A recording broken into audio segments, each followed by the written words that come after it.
So Tim Van That's Ram. typical for those Marin County snobs to be bragging about their. I think Tim Van Ram must be dogs. saying that thing that Hillel says. I'm dripping wet. Yeah. Well, if Tim was a young lady, that would be slightly more interesting. Yes. Well, no, more than slightly. Yes, indeed. Indeed. Just amazingly more. Happy Tuesday, everybody. Hey there, Tim. Jeff just got the previous show out about 3 hours ago. Yeah. He's had a cup of tea and now he's back out making another one. Hello, Tanya. Good to see you, young Hi, lady. Tanya. Hello, Michael Kuipers, Tim Mayor and Mike, of I think, APG. are so far our audience, which is great. Yeah. Wow. Tanya's very Christmassy, going ho, ho, ho. Now, wait a minute. I see 3 people, and I only see up there on their little screen, it says 2. What little screen? That's weird. Well, the screen that we're in. Oh, now it says 3. Now it says says 3. It just takes a while to kind of catch up, I guess. Do you see that up there in the upper left-hand corner? Right over your head. Right over your head. Right over your head. It says 2. Yes. Oh, now it's gone back to 2. Yeah. I must have offended somebody. Nick probably offended somebody. On the left. That's his job, and he takes it very seriously. Yeah, he's very good at it. Pretty good at that. Very good at it. Yes, and we've been live for 1 minute. So, guys, we're expecting Steph today. She's going to join us when she gets home. Are we recording this one, or don't you need to press that button yet? I managed to remember to do what I was supposed to do before we went live, and it says that we are uploading at the moment, so that's good. Why does it say? Excellent. Why isn't the little red thing on it though? Then I don't know. It's a good question. Yeah, I must admit that would be something nice to. Maybe they've just decided to change their interface or something. I don't know. Mm-hmm. But I hope it didn't start and then stop like it did last time. Well, you didn't go away this time, so we didn't do anything wrong. No, this time. Yeah, this time. So far. So far, yeah. Well, give us time. We'll figure. Did you want to check Roger's audio level on his? I would love to do that. Here we go. It's probably going to be too loud, so there's ready. Pip. Hi, Pip. You're listening to the Airline Pilot Guy Show. The view from our side of the cockpit. What? It's not too loud? Not to me. It's good. Okay, I'll crank it up then. That's good. 1,000. Sounds good too. In Hartford, Hereford, and Hampshire. Don't sink. A place to stand. A place to grow. Ariel. For some reason, that makes me want to salute. Salute you, Canada. Da-da-da-da-do. Da-da-da-da-dun. And maybe. Hey! It's for horses. Yeah, try Steph's. I think we're more likely to have her than Camacho Man today. That's better. Very nice. Here it kind of does that at the very end. Yeah, it did. I don't know why. It just clip a little there. Couple of it's been doing that for the past few weeks. I don't know why. Mike Kuipers gives the audio a thumbs up. Thumbs up. Sounds good. Thank you, sir. I don't see where he gave us a thumbs up, though. Well, he didn't. He just said sounds good, but I interpreted it was interpretive dancing of his words. It was a thumbs up. Oh, actually, that's what we need from you, Liz, during the show. Is you could Interpretive just sit dancing? there with your mic. No, just you could do the hand signs. You could sign the show with all your interpretation. Sign language. International. ISO. Oh, yeah, that's the one. That's the one. Second thought. I'm a more verbal person than I am. Do you remember someone was it in the Olympics where hello, I disappeared and now I'm back again. I know. I'm sorry. It was me. I'm editing this layout. I'm gonna make a special international sign language square for Liz. Oh right, excellent. Oh, no, they had some bloke. Was it the Olympics who was a relation of somebody in charge, and they paid him really a lot of money to come along and sign, and he didn't know anything about signing. He was signing complete garbage. I love the story, but I don't know it. I love it. It was absolutely brilliant. That's a new way to rip somebody off. Yes, I know sign language. Yeah, absolutely. That's exactly what he did. You could just do that for the whole show. Yeah, and then all these people who were relying on him kept sending messages. They're going, what is he doing? What is that guy on? I mean, that's actually, you'd almost think that's a comedy skit, but that's pretty I like this new layout. There's Tiny Nick. It's like hello, look at me. Pip says he remembers it, but he doesn't think it was the Olympics. It wasn't that long ago. Thinks it was some other. Jeff. We'll cut it out. Hey, I want my other layout back. What did you do? I'm not touching anything. That was me. Nick, bring him back. No, I got it. I've regained control, but I don't know. I'm supposed to be. Oh, yeah, that's true. Tim Van Ram, Garrett Morris on SNL yelling for the hard of hearing. For the hard of hearing. All right, so I like this new layout. Oh, good.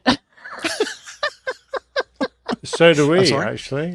I'm going to sneak off and go to bed. Exactly. He won't even notice we're missing. No, exactly right. Let's bring you back then.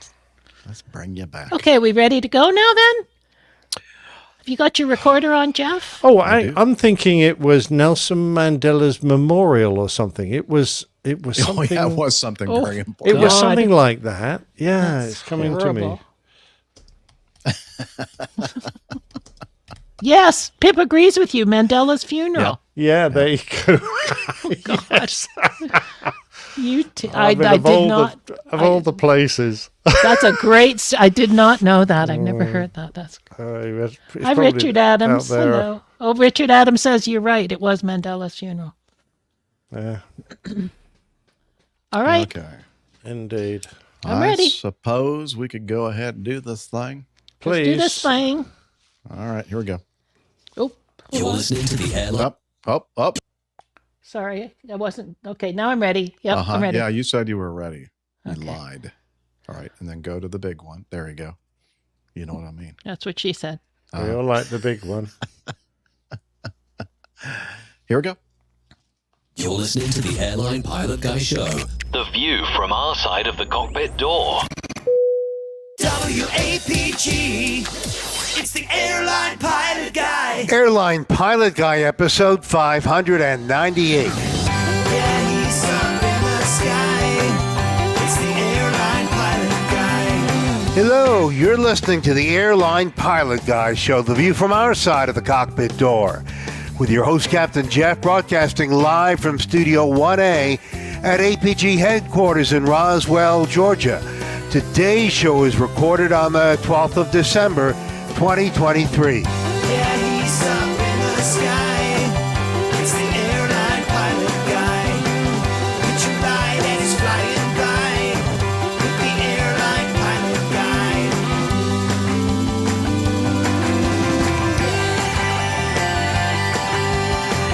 Guy. In today's episode, a DC-3 crashes just after taking off for a test flight in Colombia.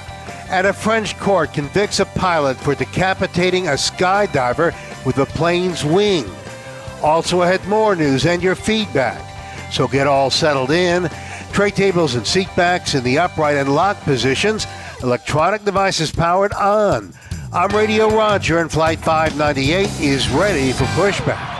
Thanks, Radio Roger. He is an award-winning TV and radio reporter, currently at the #1 all-news station in the nation, 1010 Wins, on 92.3 FM in New York City.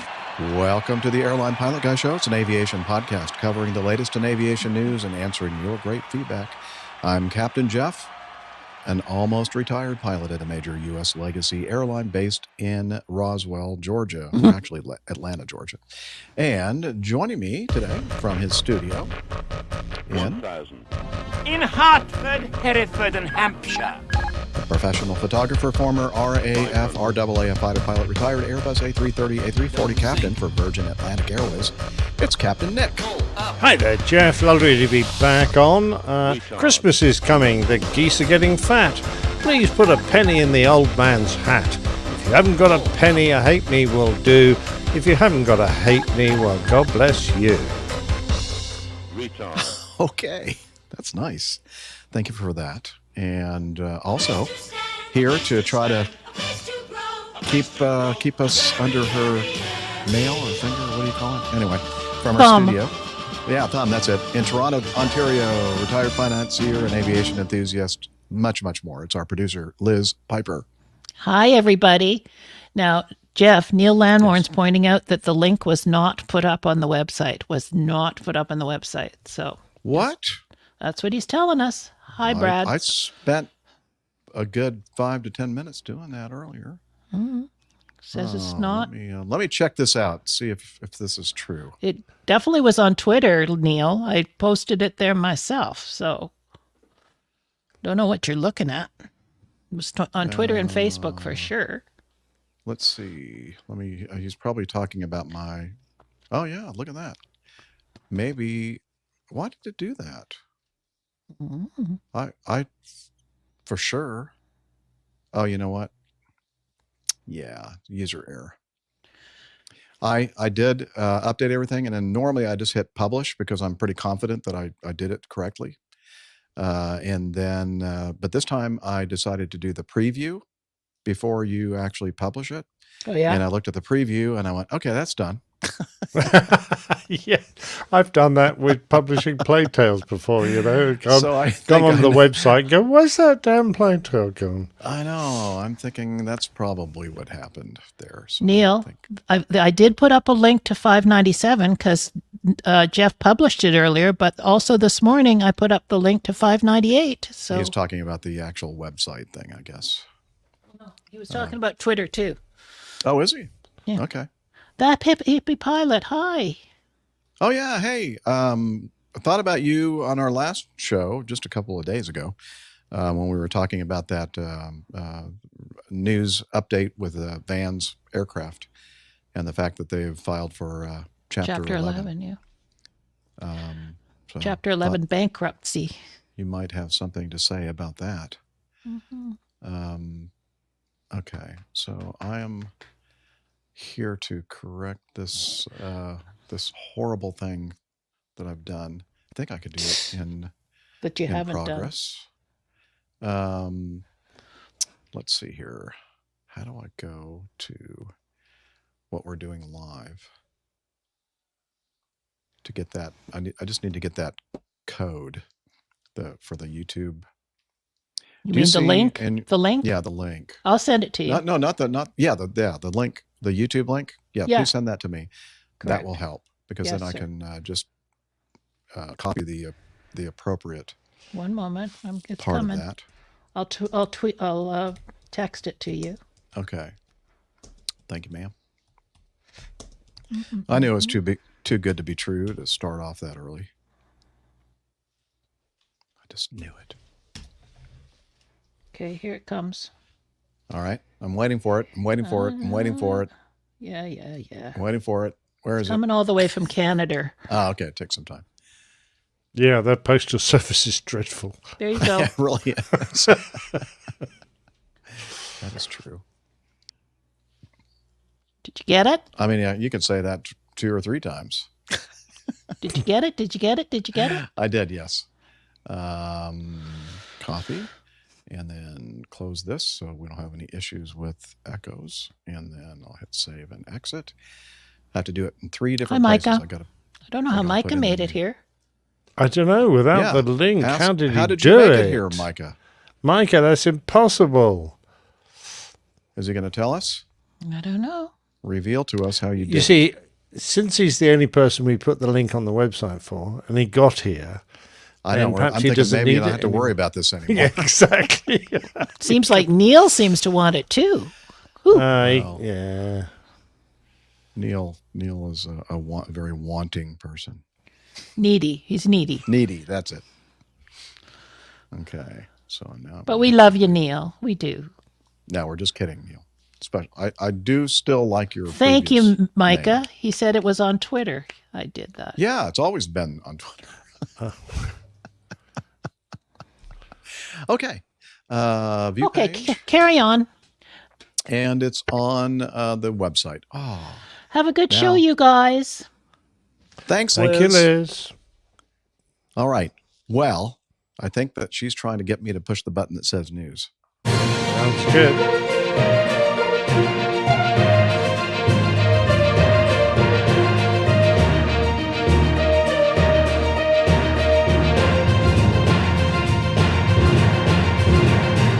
Stand by for news. Why did you do that? Because I knew you were about to speak. That's why. It's Captain Nick just yelling something back communications. This completely threw me off. Now he's gotten the idea, hey, I can do this every time. Indeed, I can. Yes. Yeah, I can Oh, also I probably mute it. will.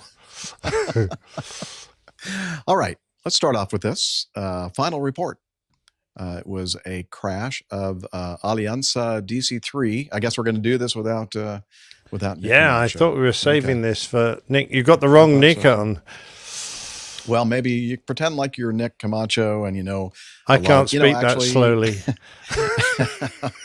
Actually, I think that it doesn't really matter what kind of airplane it is. You'll see why here in a minute. Yeah. Anyway, an Alianza DC-3 at Villa Vicencio on July 8th, 2021. Contact, thank you. I got to put that in there. Yeah. Contact was lost. Radar contact. The aircraft has not landed at any airport. This was like shortly after the airplane went missing. They did find it. Not in an airport, though. After the search went on, well, first of all, let me tell you about the weather. And before that even, I'll tell you that local media report the crew declared an emergency shortly after departure. No METARs are available for SKVV. The local weather station reported at 8 o'clock local light drizzle, temperature 22 degrees C. It's about 72 Fahrenheit. Dew point 21, humidity 94%, winds from the west-northwest at 7 kph, which is about 4 knots. And there were thunderstorms in the area reported. Colombia's Aerocivil released their preliminary report in Spanish, reporting at 6:59 local time the aircraft departed Villa Vicencia's runway 5, which operated according to visual flight rules. However, was in light rain, cleared for the VVC-2A instrument departure. Okay, so that's a published instrument departure. Again, the VVC-2A. At 7:08, ATC noticed that the aircraft was turning left, leaving the protection of the 15 DME arc around the VVC VOR, which was part of the departure procedure on VVC-2A. ATC inquired with the aircraft, however, did not receive a reply. At 7:09, local time radar contact was lost. At 7:19, ELT signals were received, indicating 3 different locations of the aircraft, far apart from each other. Local residents discovered the aircraft on July 10, which was, the next day, I think? No, 2 days later. At an elevation of about 6,000 feet, mean sea level in rocky mountains, covered with 10 to 15 meters, 35 to 50 feet of high trees on a slope of about 60 degrees. The Accident Investigation Commission arrived on scene on July 11th. Flight was to be a training flight. The aircraft was under the command of an instructor pilot. He was 59 years old with 16,973 hours total. It's a lot of time. And was flown by a student instructor pilot, 53 years old, with 9,387 hours total. So you get the picture. These guys were very experienced. Yeah. Yeah, certainly not beginners. No. And a maintenance technician, 33 years old, was also on board. The aircraft carried fuel for 3 hours. First investigations determined the aircraft impacted terrain at a heading of 073 degrees at a low rate of descent and a high forward speed. A post-impact fire occurred. Okay, the investigation reported the METAR around the time of the crash as, let's see, 2,000 broken, 9,000 scattered, 22C, 21 for the dew point, and also light drizzle, 1,500 broken at the 1,300 hour. So between 12 and 1,300 Z, it was anywhere from 2,000 to 1,500 broken, and then some higher scattered layers. So the final report concluded that the probable causes of the crash were controlled flight into terrain while performing the IFR VVC-2A departure procedure, during which the crew turned left contrary to the procedure and headed toward the mountainous area of the foothills of the eastern mountain range until impact.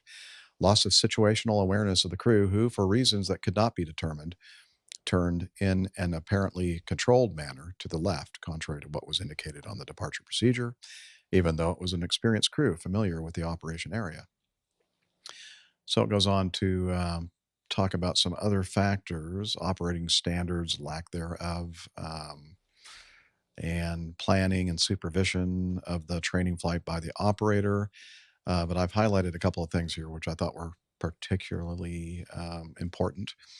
Disregard by the crew of the following procedures for IFR flight: failure to specify an IFR route and departure procedure in their IFR flight plan, and or failure to request complete authorization from ATC to initiate an IFR flight.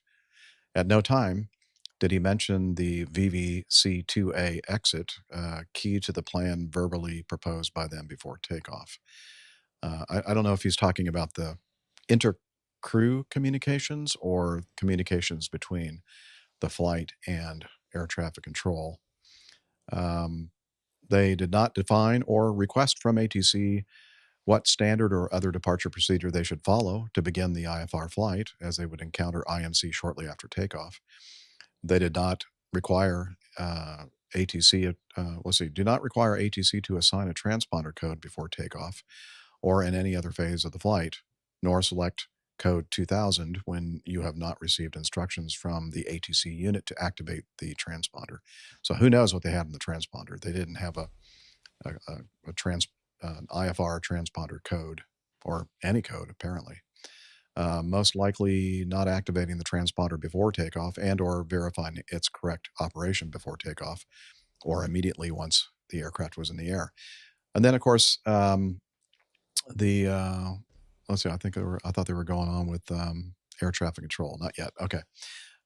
Insufficient experience and training in instrument flight rules flights for the crew, since despite their vast experience in the team, much of this had been forgotten in the eastern region of the country, where the vast majority of flights in the DC-3 team were carried out in VMC and under VFR without opportunity for the practical execution of IFR procedures.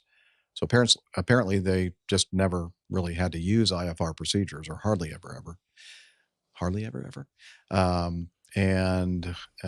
So they were just operating this thing like a VFR flight, apparently, but it was IFR or IMC. Overconfidence of the crew, created by factors such as the high flight and DC-3 team experience of the two pilots in the team, their status as team instructor pilots, the relative low operational demands of the flight mission, the knowledge, familiarization, and confidence of the two crew members with the characteristics of the aerodrome, the surrounding area, and especially the peculiarities and risks of the terrain to the west of the takeoff trajectory. And then, of course, air traffic control, they faulted them for not complying with following procedures related to the IFR flight, and failure to issue a full clearance to the aircraft for IFR flight prior to the start of the flight or at any other time, and failure to provide the aircraft with a standard instrument departure procedure or clearance, a SID, or some other safe departure procedure. At no time did ATC mention for them to fly the VVC-2A departure procedure, the key to carrying out the plan verbally proposed by the crew. So I guess bottom line here is they just got in this airplane, even though the weather was not the normal visual meteorological conditions that they're used to, and just didn't bother with any of the things that we as professional airline pilots, Part 121 and the equivalent, all of the Part 135s and everything, they're going to do IFR flight. They have to file an IFR flight plan, and they have to get a clearance to actually do the flight. And then when air traffic control clears you for takeoff, they clear you to depart via a certain procedure, hopefully the one you filed, or at least the one you were cleared before you started engines and started taxiing. So, wow, just like a huge number of balls that were dropped here in this flight. And it looks like they just, oh yeah, the Funyun. The Funyuns weren't, did line up, sadly, for them. And yeah, if you look at, I wasn't looking at the window, Liz, were you showing some of the trajectory of the flight and the terrain and all that? Yeah.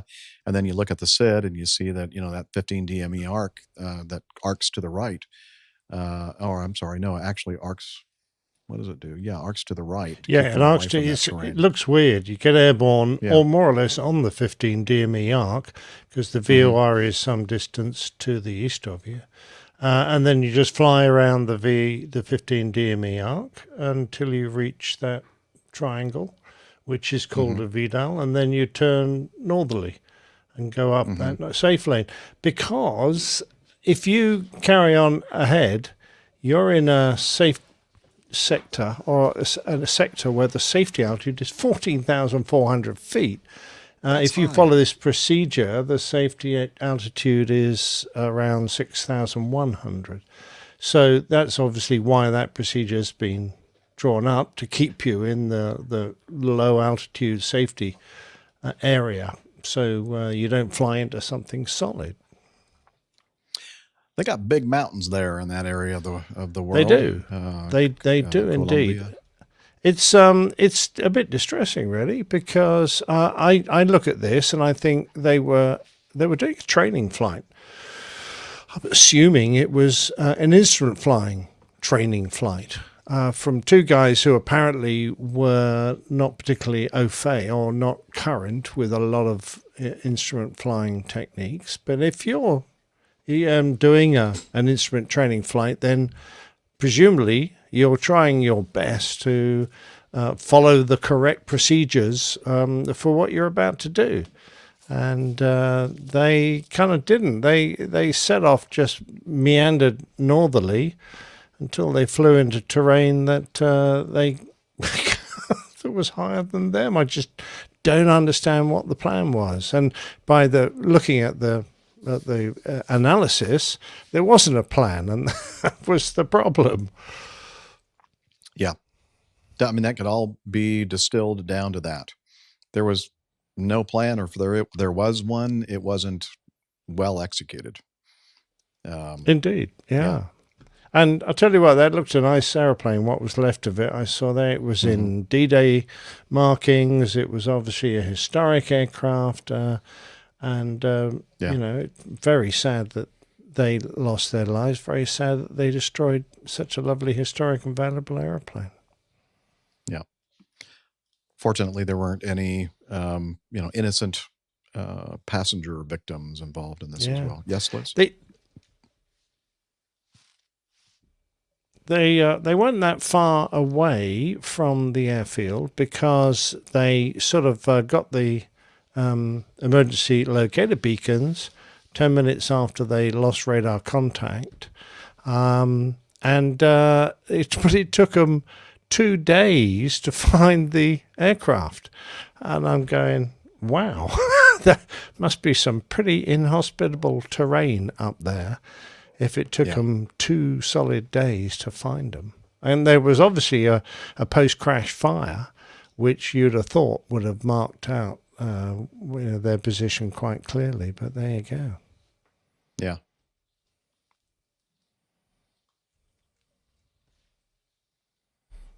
Yeah, I saw that. Thanks. All right, thank you. Let's move on then to our next news item. Baltic B. Well, this is from Aviation Herald. I believe the last one was as well. Baltic BCS-3 at Palanga on July 1st, 2023. High rate of descent below minimum safe height. Approach continued.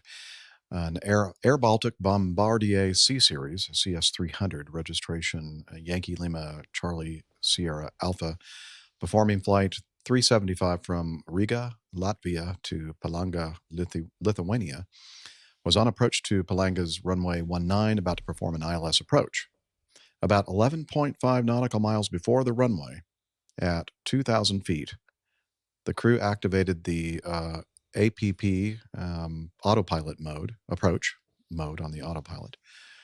The descent rate increased to 2,950 feet per minute, below 1,600 feet. Yikes. Ooh, wow. That's You're about not 30 that seconds before you hit the ground.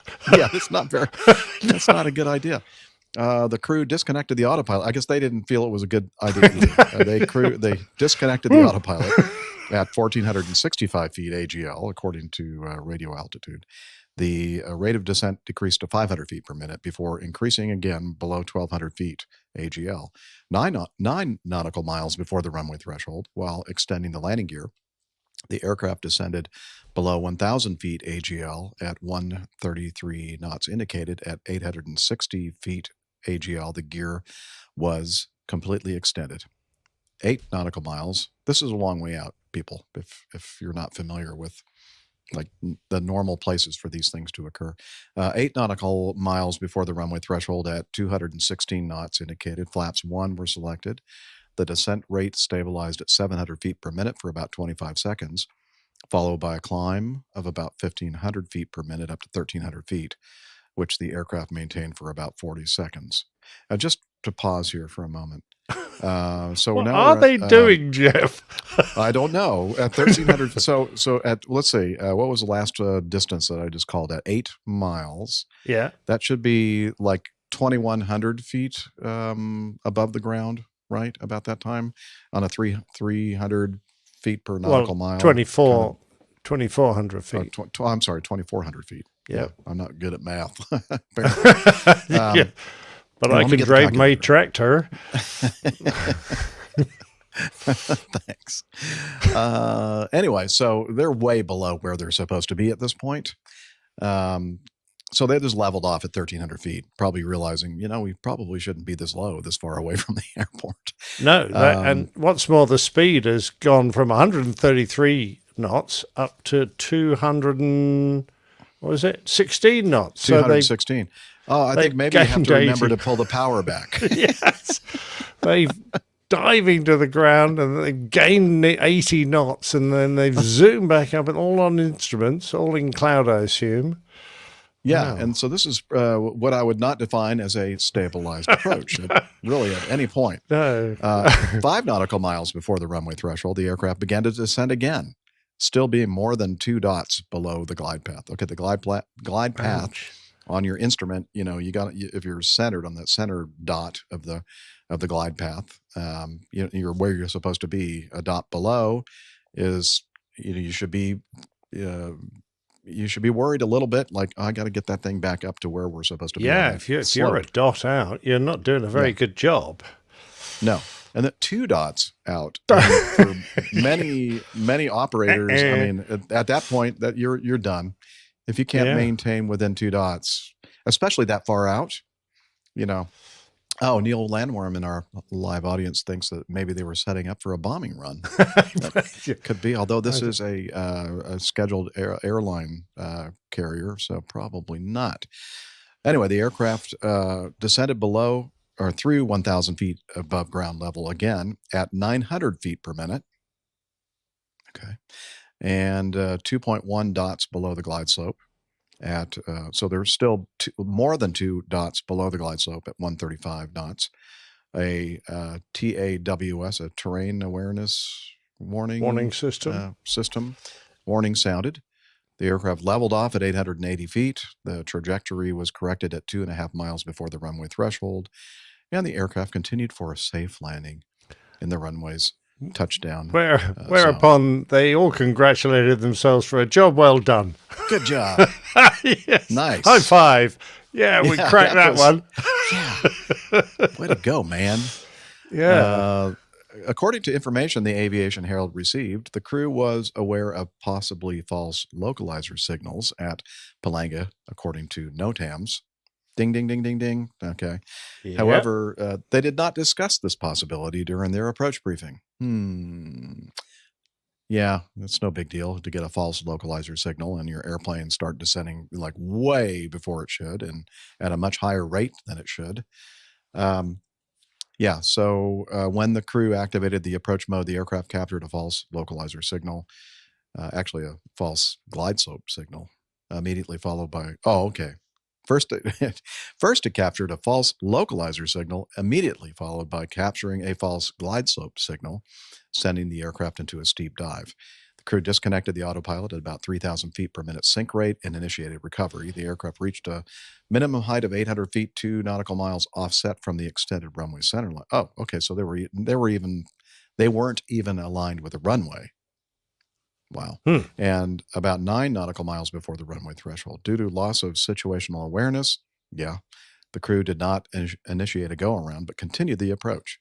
Due to terrain, there are constraints to the approach procedure designs. Okay. And then the weather, as you mentioned, Captain Nick, not too, well, let's see, overcast, anywhere from 46 broken to 4,600 broken to 5,500 overcast. Oh, okay. That just tells me they were below the darn They could ceiling. see the ground. Oh, wow. Yeah. That's Damn. even more concerning, really, to me. Yeah. Wow. Okay, so what do you do if you know you're coming into somewhere where you're likely to get false localizer and false glide path signals? Well, you can get them almost anywhere, but some places are particularly prone to them, depending on the terrain and the aerial positioning, all that kind of stuff. And one of the vital things that you do when you know that you're likely to pick up a false localizer is confirm that you're on the correct localizer or correct glide path by doing a check, because you've got to compare it against something to know. I've never heard of this. No, of course not. It's a new secret thing I've just come up with. Okay. And of course, the rate of descent of nearly 3,000 feet a minute didn't give them a clue, because obviously if you've got a false glide path and you've intercepted it from above, you're going to pick up one that's much steeper than the actual one. So, you'd expect on a false glide path to have a very high rate of descent. So that obviously didn't ring any alarm bells, or ring enough alarm bells. But the thing then you do is do a height check at the final approach fix, which is, in this case, it looks like 5.4 miles. And Right. it's marked by a funny-looking little cross, like a German iron cross, but twisted a little bit. Yeah, like a Maltese cross. Yeah. Oh, there you go. And in this case, 5.4 miles, 1,300 feet. It's a hard altitude. You're not allowed to hit that fix above or below that height. You've got to be at that height. And so if you're going below that height and you're not yet at 5.4 miles, or you are at 5.4 miles and you're above or below, you've got the wrong damn glide path. In which case, at that point, you go around because it's all gone to rubbish, and you think to yourself, well, I'm not going to mess about. I'll fly another approach and we'll do it more carefully and make sure we do all the checks. Exactly. And a sensible person, as you've already indicated, Jeff, does height checks per mile if you're in an area where your ILS beam is prone to giving you false indications. So quite right. 1 mile per 300 feet. And you can do a little clock if you want, if that's the technique you like to do, where you draw the clock code and you add 300 feet for each one, or you can just work it out manually. You'd write down each mile and add 300 feet to it, so you can check it against the DME, the distance measuring equipment, and just confirm that everything is good with your glide path, none of which this crew seem to have briefed or done. Just a Bit quick of a pause. worry. Technical. I don't know why my audio is just going nuts. Oh, you're In a sounding not- wonderful. Yeah, well, what I'm getting in from you, and it's not you, it's whatever's happening with my machine, I think. And I'm not sure why. But anyway, seems like it's stabilizing. Luckily, we have this being recorded locally, so that's good. Cool. Yeah, and so we mentioned their airspeed, and then you know based on whatever the winds are, you can kind of get a rough idea of what your ground speed is. And there's a nice little chart on these instrument approach procedure charts that show you based on your ground speed. You can tell how much time it's going to take from your final approach fix to your missed approach point, and also the rate of descent and the how many feet per minute. So in this case, I think he should have been around 625 to 730 feet per minute for this glide slope. So anytime you're anything more than 700 feet per minute, unless you're slightly above your glide slope, you don't want to increase it. And especially when you're getting low to the ground, you don't want to go anything more than 1,000 feet per minute. But there were a couple points in this narrative that said that they were significantly higher descent rates than 1,000 feet per minute. So, but that's some more information. But I think the best information is what you're talking about, Nick. And it's something I always brief when, and even if it's visual conditions, we'll talk about the localizer course and the localizer intercept altitude. And then I look at the final approach fix, and they always print what altitude. If you're on a valid glide slope signal, this is what you should be as you cross this final approach fix or some point along the final approach in. And that's what I call a glide slope check. And it's the glide slope check altitude. And usually it's coincident with your final approach fix altitude and where you intercept the glide slope. Not always, but usually it's the same. We used to have a call, so the pilot flying would say final fix, and the pilot monitoring would say 1,300 feet height check good. So Perfect. he would check it against the chart and make sure that you're at the correct height as you pass it. And every day you'd do that. Every approach you'd do that. I don't understand. And if there's any concern, you'd make a point of it. Right. You would, especially want to do that. Absolutely. Yeah, that's kind of crazy. I don't know what, not good piloting, or at least not good piloting operating procedures. Yeah. A bit of a I don't know. concern. I mean, I'm very glad that they had the kit on board to tell them that they were getting dangerously low. So their tours went off, and they went around eventually, and they made a. Oh, they didn't actually, did they? They leveled off for a while. They kept on going. That's right. Yeah. They leveled off for a while, and they went, "Oh, that looks better. Let's have another go." When they got a lot closer, because they were so darn low, they probably would have seen the runway way further out. But since they were kind of, doing the scud running or whatever, they were the low angle. Hey, look, there's a runway. Oh, look, okay, I can see the runway now. We're good. Wow. Yeah, good thing they didn't hit any towers or any other obstacles between low altitude. Yeah, exactly. Yeah. Because there was an obstacle on their approach, but there you go. 2150Z, and I would imagine that area of the world would be, so it was probably dark. July? Oh, never mind. That would probably not dark then. I don't know what the offset is to UTC there. Yeah, I don't know. Anyway, regardless of whether it was, night or day, you should have used procedures to keep yourself from getting into the situation. They didn't. And that's why we're talking about it. Indeed. So don't do that if you're out there flying ever again for a living. Yeah, don't do it. All right, continuing on, Aviation Herald again. This is an incident that occurred on the 20th of October 2022, so a little over a year ago. Amelia, or Fly Amelia, Embraer ERJ 145, registration Foxtrot Hotel Yankee Oscar Golf, performing flight 8R1217 from Rodez Rodez to Paris Orly, France, with 39 passengers, 3 crew. Landed on Paris Orly's runway 25. However, went off the runway. The aircraft came to a stop with all gear on soft ground. There were no injuries. The BEA have dispatched 4 investigators on site. Well, they did a little over a year ago. On October 27, 2022, the BEA reported during landing at night, the airplane left the runway longitudinally. In other words, it went off the end of it. Rated the damage to the aircraft minor and the occurrence a serious incident. On December 5, 2023, so just a few days ago, about a week ago, they released the final report in French only, and of course, Simon's not really happy about that.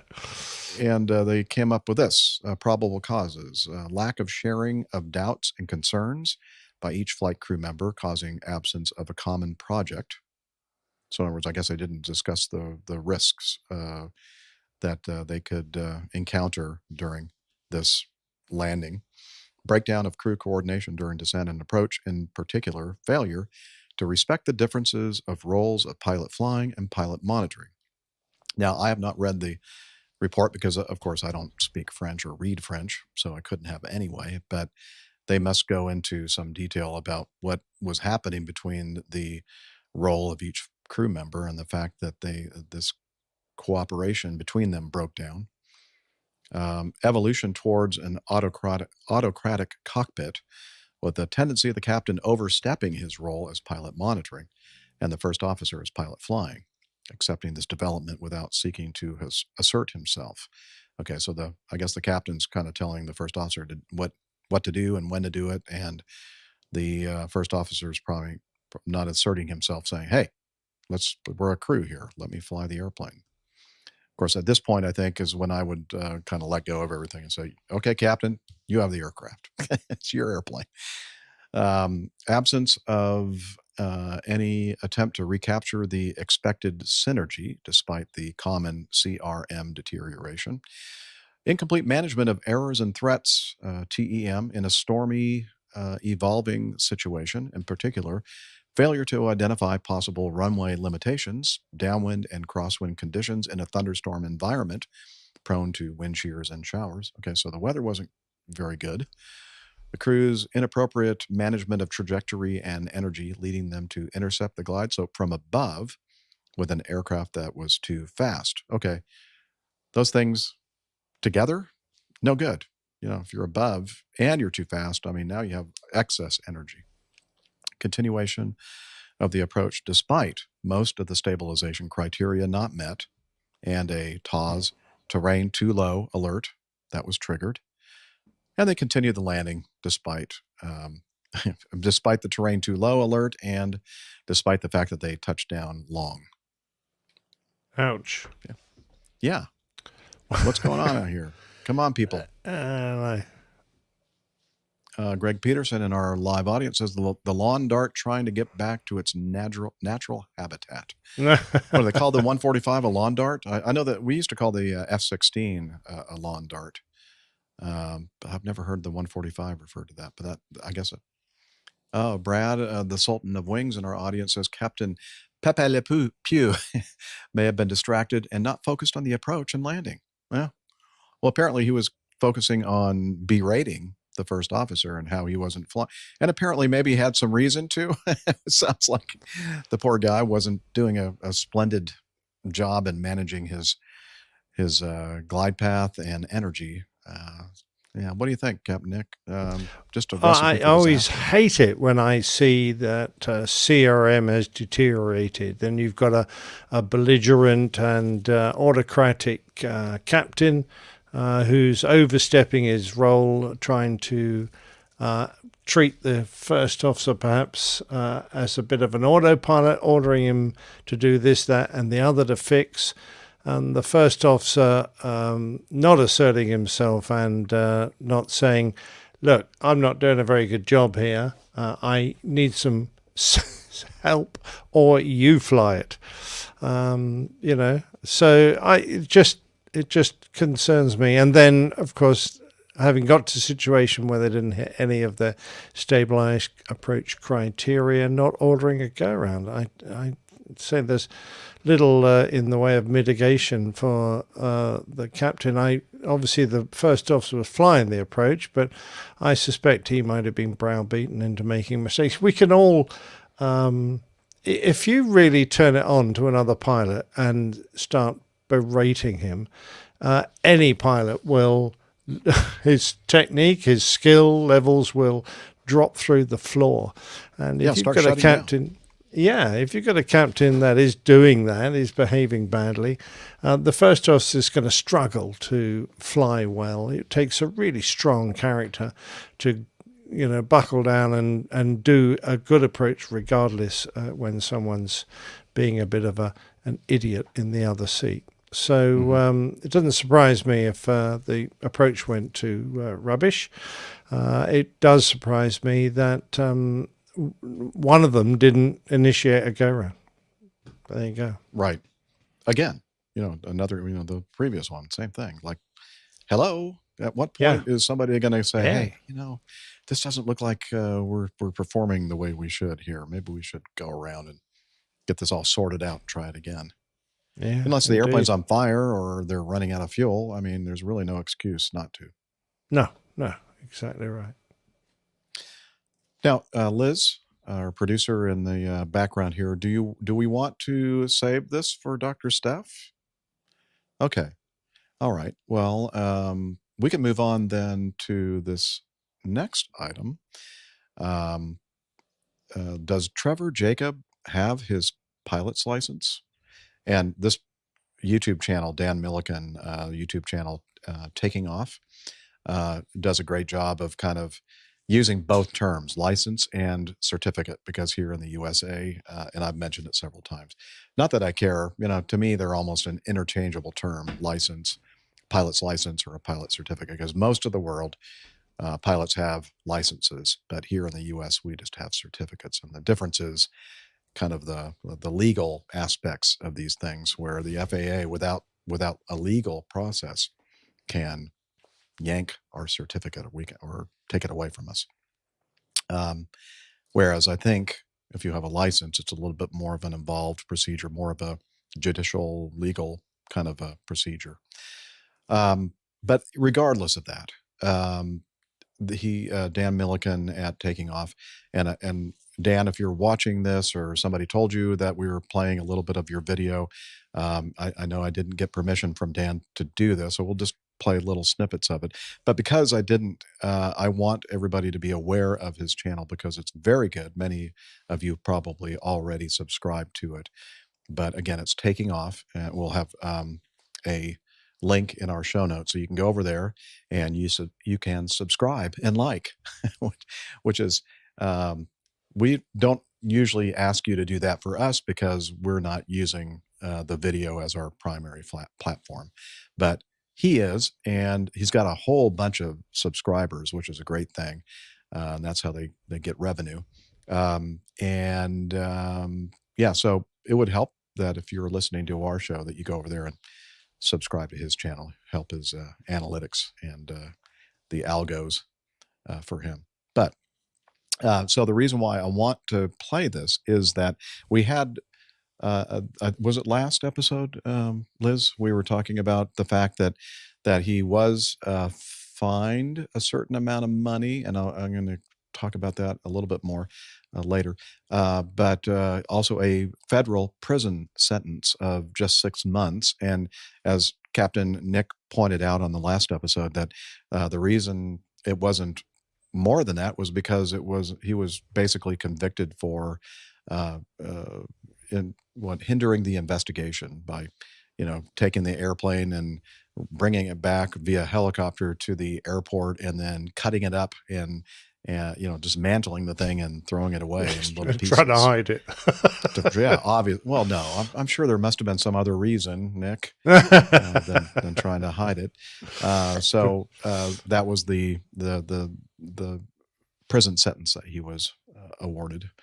But the thing that happened right before we covered the news item was the fact that he just put out relatively recently another video showing that he was up flying again. And people thought, wait a minute, I thought his certificate was revoked and he couldn't, regain another certificate. Well, apparently there's a lot of legal stuff involved in this, and you have the FAA doing an investigation, the NTSB doing a parallel investigation as well, and so it's kind of a big mess. So what we're going to do is play a little bit of his video because Dan does a great job of kind of explaining some of this this stuff. So let me load the video and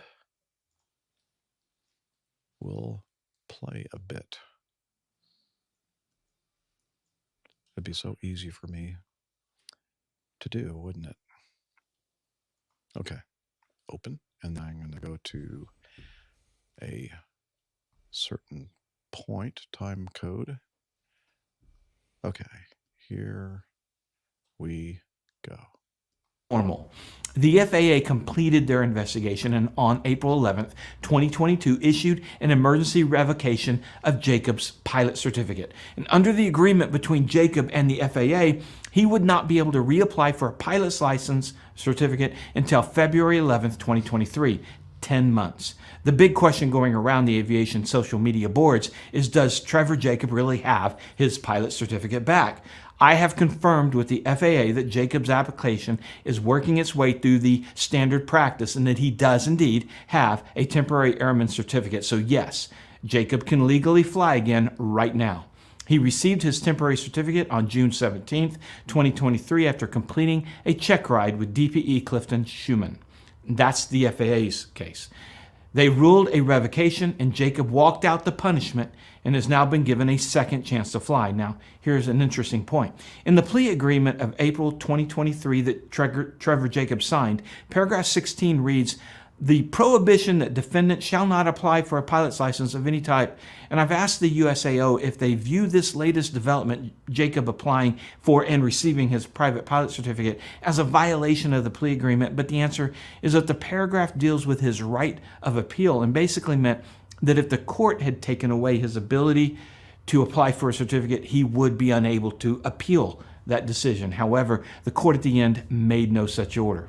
I'm adding something in the editing.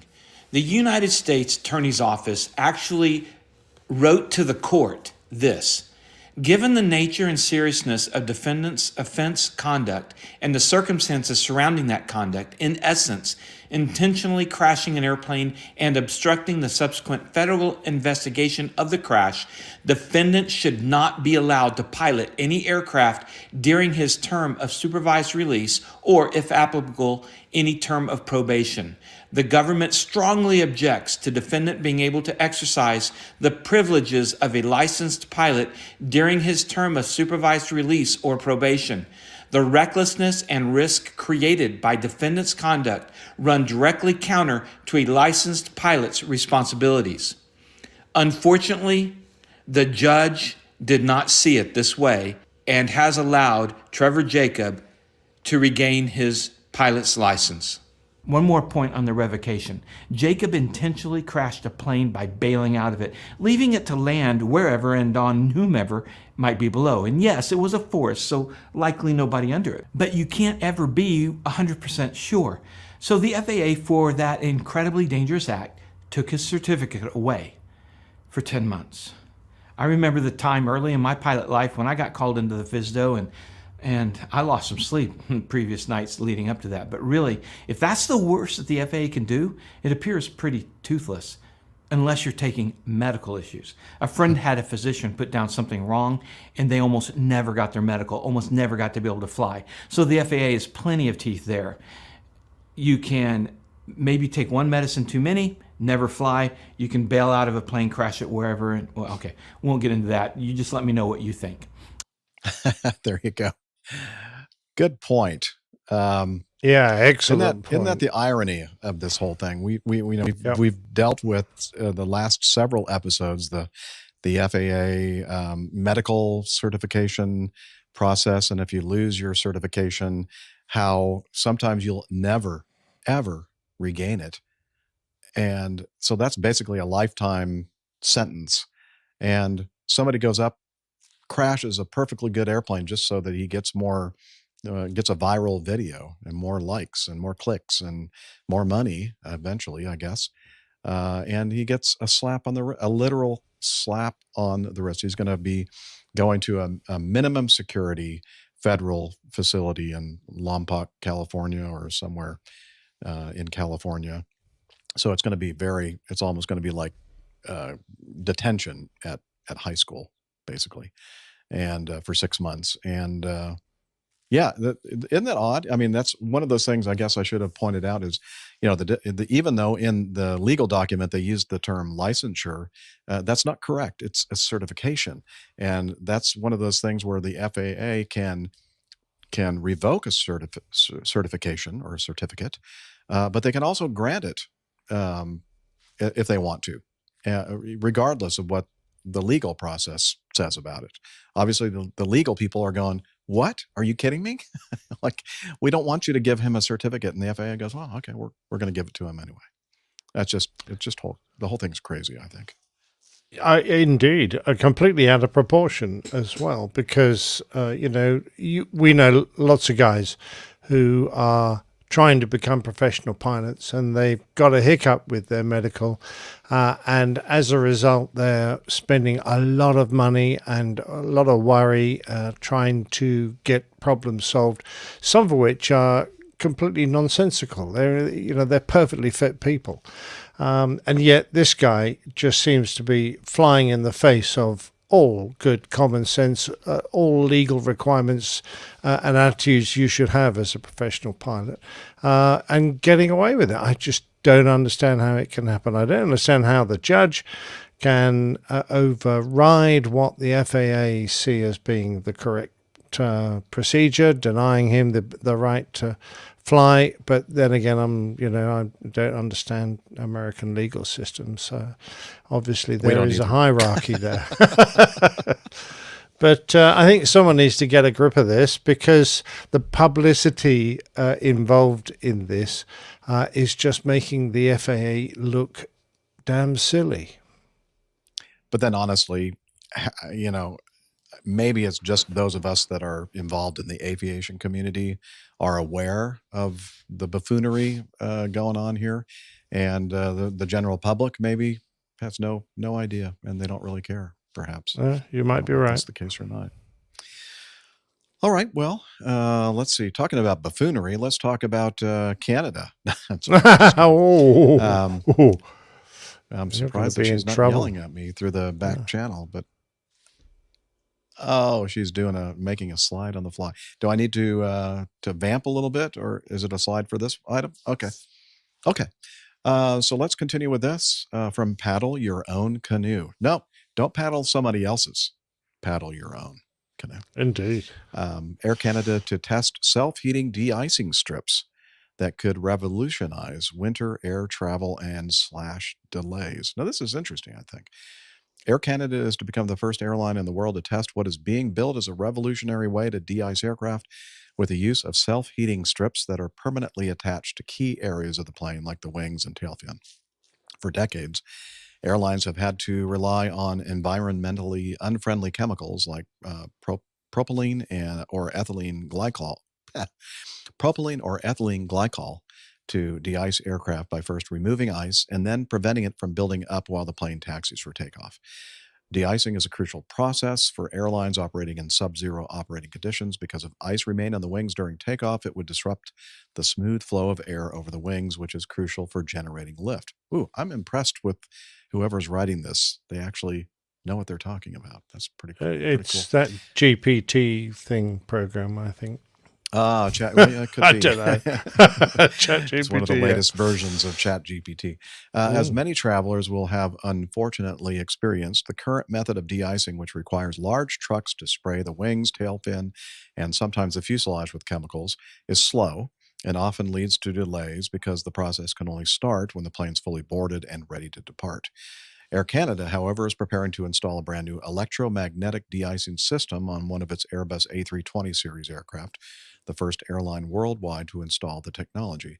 Developed by Boston-based company D-Ice. That's a very clever name for a company. I wonder how much that cost them. D-Ice. The new system consists of tape-like strips that are attached to the exterior of the plane and connected by wires to a control unit inside. Once activated by the pilot, the strips system generates high-frequency current, causing electrons in the surface of the plane to jiggle. This process Is that a creates technical enough heat. term? Yeah, I know. I love that. It's jiggling. Kind of like on your if you have an iPhone and you press and hold the little icon on your screen, and all the apps start jiggling. Right. I'm sure that you can think of some other analogy with jiggling, but we're not going to do that. Not going to go there? Oh, that's a shame. Yeah, family show. This process creates enough heat to melt snow and ice and make the plane safe to fly in harsh winter conditions without any chemicals involved in the process. Importantly, the de-ice system can be switched on during passenger boarding, so that as soon as the door is shut, the plane is ready to push back and take off straight away. The existing method of de-icing, which hasn't changed in decades, can take between 30 to 45 minutes per aircraft, sometimes longer, although delays can stretch on for much longer if there are lots of aircraft waiting to be de-iced. The company, De-Ice, says airlines shouldn't be concerned about the extra weight that their system might add to the aircraft because they're using a semiconductor called gallium nitride that can generate the high-frequency current required with equipment far lighter than traditional methods. The company was spun out of MIT, Massachusetts Institute of Technology in 2015 by Alexander Bratianu-Bade, who set about trying to create a novel new aircraft de-icing system after experiencing annoying winter air traffic delays. Along with eliminating chemicals from the de-icing process, the new system will also help airlines cut CO2 emissions by reducing the amount of time that planes are running their engines on the ground while waiting to be de-iced. We're going green. We're going green. We're gonna take care of the earth. We're going green. Oh, yeah. There we go. So, this is a pretty cool idea. I hope it works. Well, I like it. Yeah. Did you know that gallium nitride is a binary 3/5 direct bandgap semiconductor that's well suited for high power transistors, capable of operating at high temperatures. Gives off blue light used for disk reading and Blu-rays, and is a light emitting diode. So there you go. The little charger I have on my power strip here that's powering or charging some of my devices is, I believe, gallium nitride technology from Anchor. Interesting. And I noticed that it is very expensive, Neil Landwine says. It was a little bit more than your normal charger. And I noticed that Nick was... because I can see what he's doing when I'm looking at Evernote. He was like highlighting the gallium nitride. And I think he's going to look that up. Indeed, I did. See what you're doing. Absolutely. Now, I don't quite understand, how this works, particularly if it's very expensive, because the restrictions on getting your wings and tailplates and fin, etc., clear of ice and snow and even frost are quite restrictive, certainly in my experience, such that the entire upper surface of the wing needed to be clear, even if it was just frost. And the lower surface, we were allowed to have a very small, fine layer of frost, but nothing else, no ice, no nothing. So effectively, you're going to have to cover the entire upper surface of the wing, both wings, and a lot of the lower surface.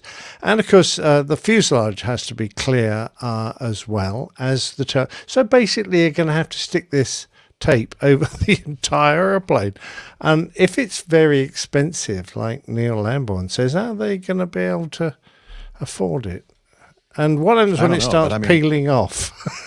Yeah, well, that's a concern probably. But, as far as de-icing is concerned, that's not cheap either. I mean, the amount of money that airlines spend every year on de-icing fluids is crazy. I mean, I think I heard the figure like tens of thousands of dollars, US dollars, for any kind of a large airplane like a 757 up to the big wide bodies can be upwards of $20, $30, $40,000 for just each time they de-ice. Yeah, I'd love to hear some more about this and me too. See just how much it costs and how feasible it is. I mean, for a company like Air Canada, where they're working up in the wilds of the northern half of America, you can just imagine it, all that snow and ice and dreadful temperatures. It might be very useful for them. But for the majority of airlines who might get hit by snow once or twice a year, I can't see them wanting to go to the expense of fitting one of these.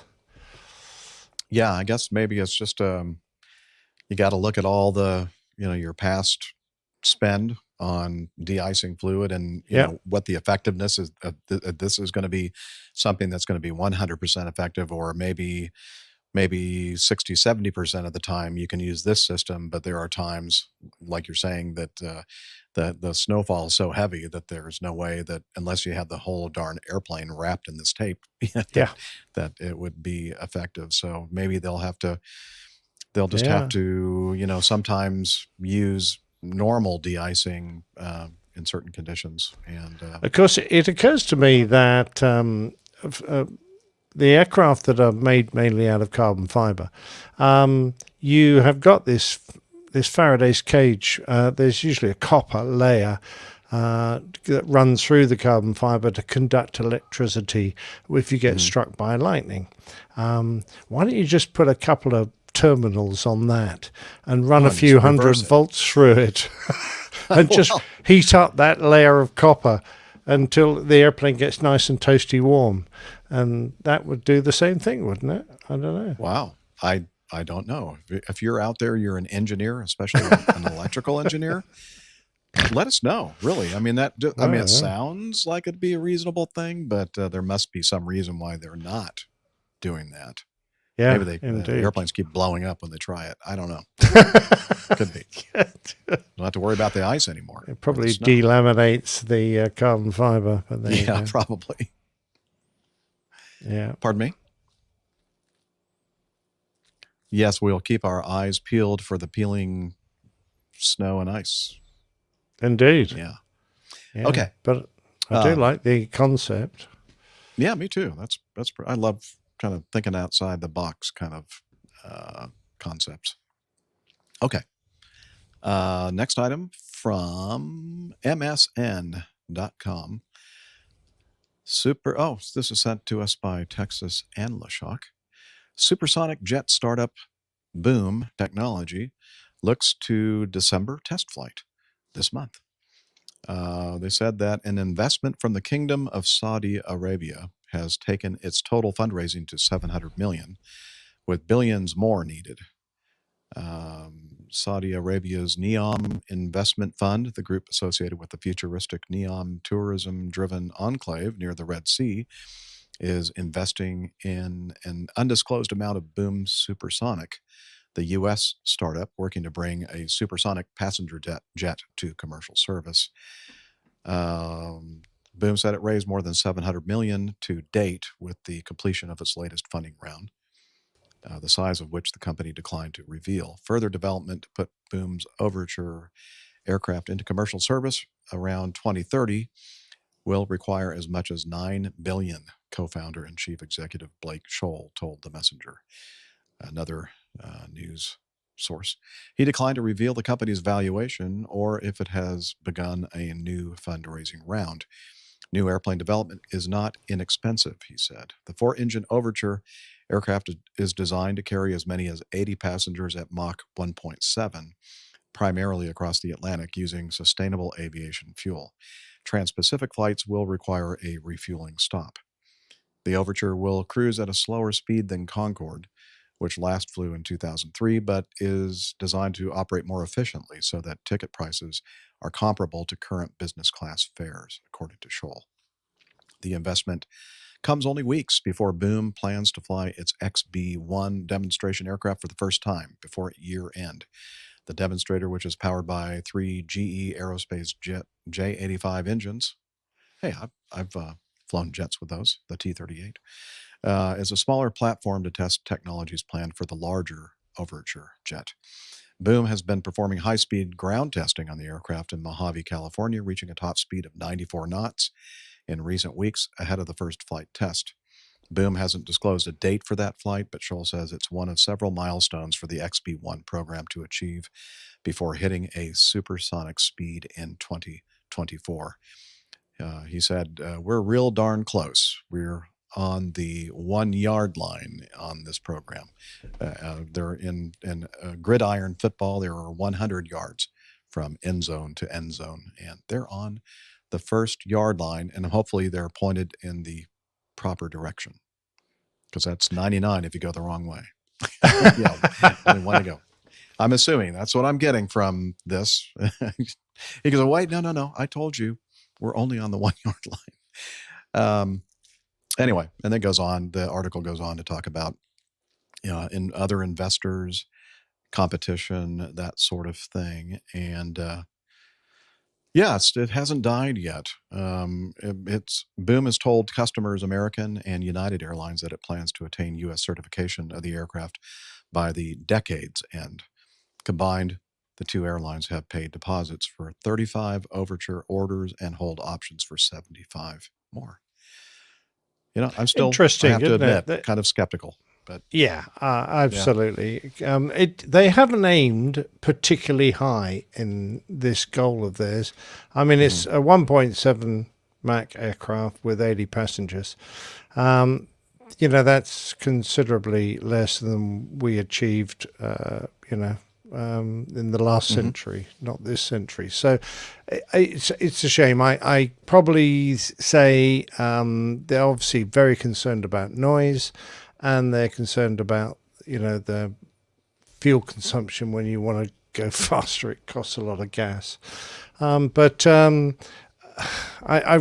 really unsure as to if there'll be a sufficient market for these aircraft. But we'll see, I guess. yeah, I think that maybe you suspect the same thing I do, that these companies, American, United, and what other companies they've had orders from, are they real orders, or is this just something that they want to, like a vaporware kind of thing, where they just want to make people think that they're into this new technology, Is it like phoning up and booking a table? So, and then not arriving. Forgetting to cancel the reservation. Yeah, exactly. Are you familiar with this this method? Well, okay, indeed. I don't know. Well, if they do, if they are successful, it looks like they're going to. This company based in Colorado intends to open its Overture Super Factory next year in Greensboro, North Carolina, and begin production in 2025. So, we know some folks in the Triad area. I bet it's probably close to that. They'll have to practice their fast speaking technique if they're going to have to deal with supersonic airplanes. Yeah. Now this, wildlife segment of our show.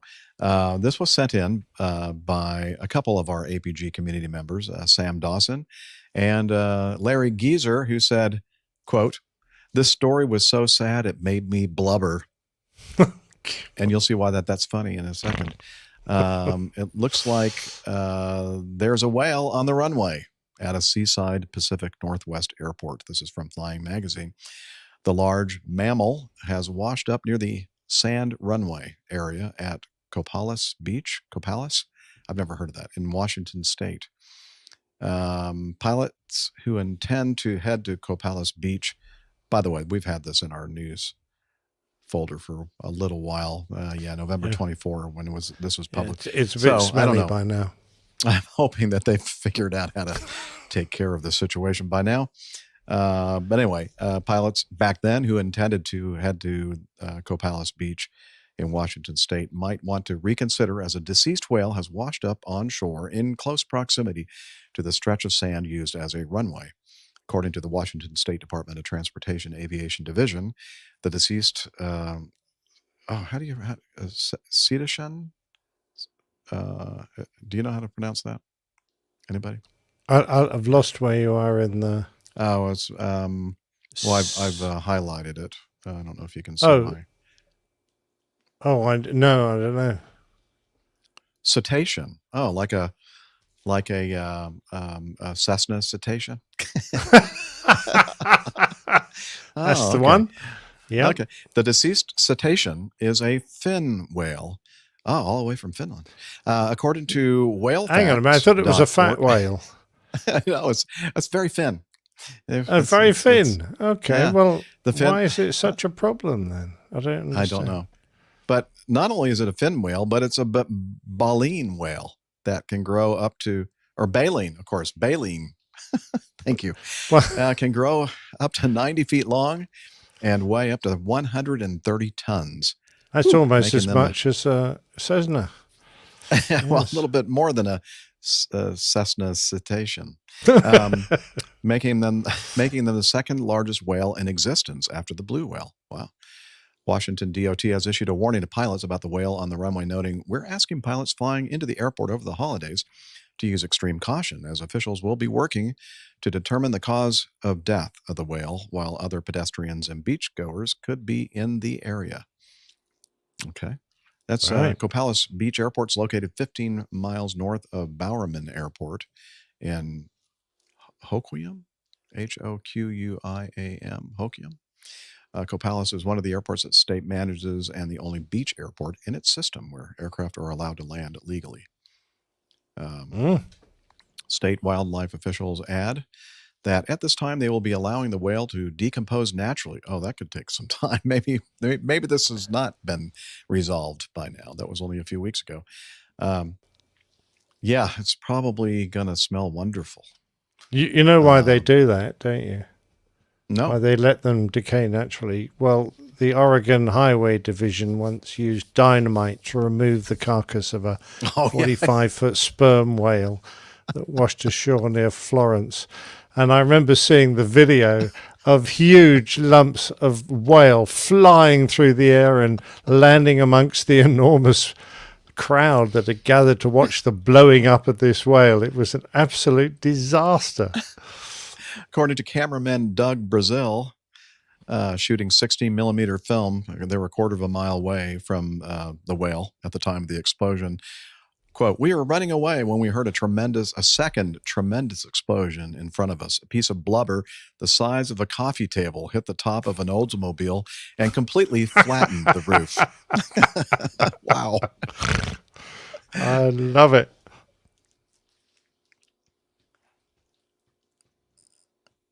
Oh, he said decomposing whales have been known to explode, according to Neil in our live audience. Thank you, Neil, for that. Yeah. I'm just thinking of the stench that. Now, I'm curious to know whether this whale arrived via the ocean or whether it fell out of the sky. And if it fell out of the sky, was it accompanied by a bowl of petunias? And did it think to itself, "Oh no, not again"? Is this some kind of obscure UK reference? Well, it's not entirely I'm UK, not getting. but I'm sure some of our listeners will have read The Hitchhiker's Guide to the Galaxy. Oh, okay. Douglas. I've seen the movie, but I have not read. Ah, well, it's probably in the movie as well. Is it in the movie yes. too? Yeah, I don't remember that. A whale falling out of the sky with a bowl of petunias. Okay. Well done, Tanya. Tanya's on it. Well, she's that girl's smart right there. Yeah, she's smart. Yeah. Yeah. Hit by whale blubber. Yeah, absolutely. Well, I don't know. I think the people that sent this in are blubbering idiots. Well, fair enough. That's poor Sam. And that's the geezer. Our producer is making the point that we have a chock-filled animal aviation segment on today's show. This one from, paddle your own canoe again. A Taiwanese man has been arrested at Bangkok's Savannabhumi airport. How did I do on that? Did I do it right? Savarnabhumi? Yeah, I like it. After he was busted trying to smuggle a prairie dog and 2 otters in his pants. Okay. I love this part. The 22-year-old tourist was stopped by security officers before he could board his flight to Taipei after they became suspicious about the unusually large bulge in his pants that was wiggling around. That's something you don't normally see. A very large bulge. I don't know. You obviously haven't lived in Yorkshire for very long because okay. In Yorkshire they have a habit of tying string around the knees of their trousers and then putting ferrets into their trousers, and it's a well-known Yorkshire thing. Why would they do that? I don't know. Actually, it's because you can. Because you can. Because you can. It Just gets like pretty Everest. boring in the People climb winter, I Everest think, because- up there. Yeah. Okay. Twin otter. Oh, very good. Very good, Neil. Yeah. Anyway, the man was initially subjected to a series of scans that indicated something was amiss. And then customs officials strip searched him, revealing the 2 Asian small-clawed, which is a good thing, otters, and a prairie dog that he had tried to hide in his underwear. Wow, he must have very large underwear. Thai officials said the man was trying to get on a Thai Airways flight to Taiwan with the animals in breach of regulations that are designed to protect endangered and exotic wildlife.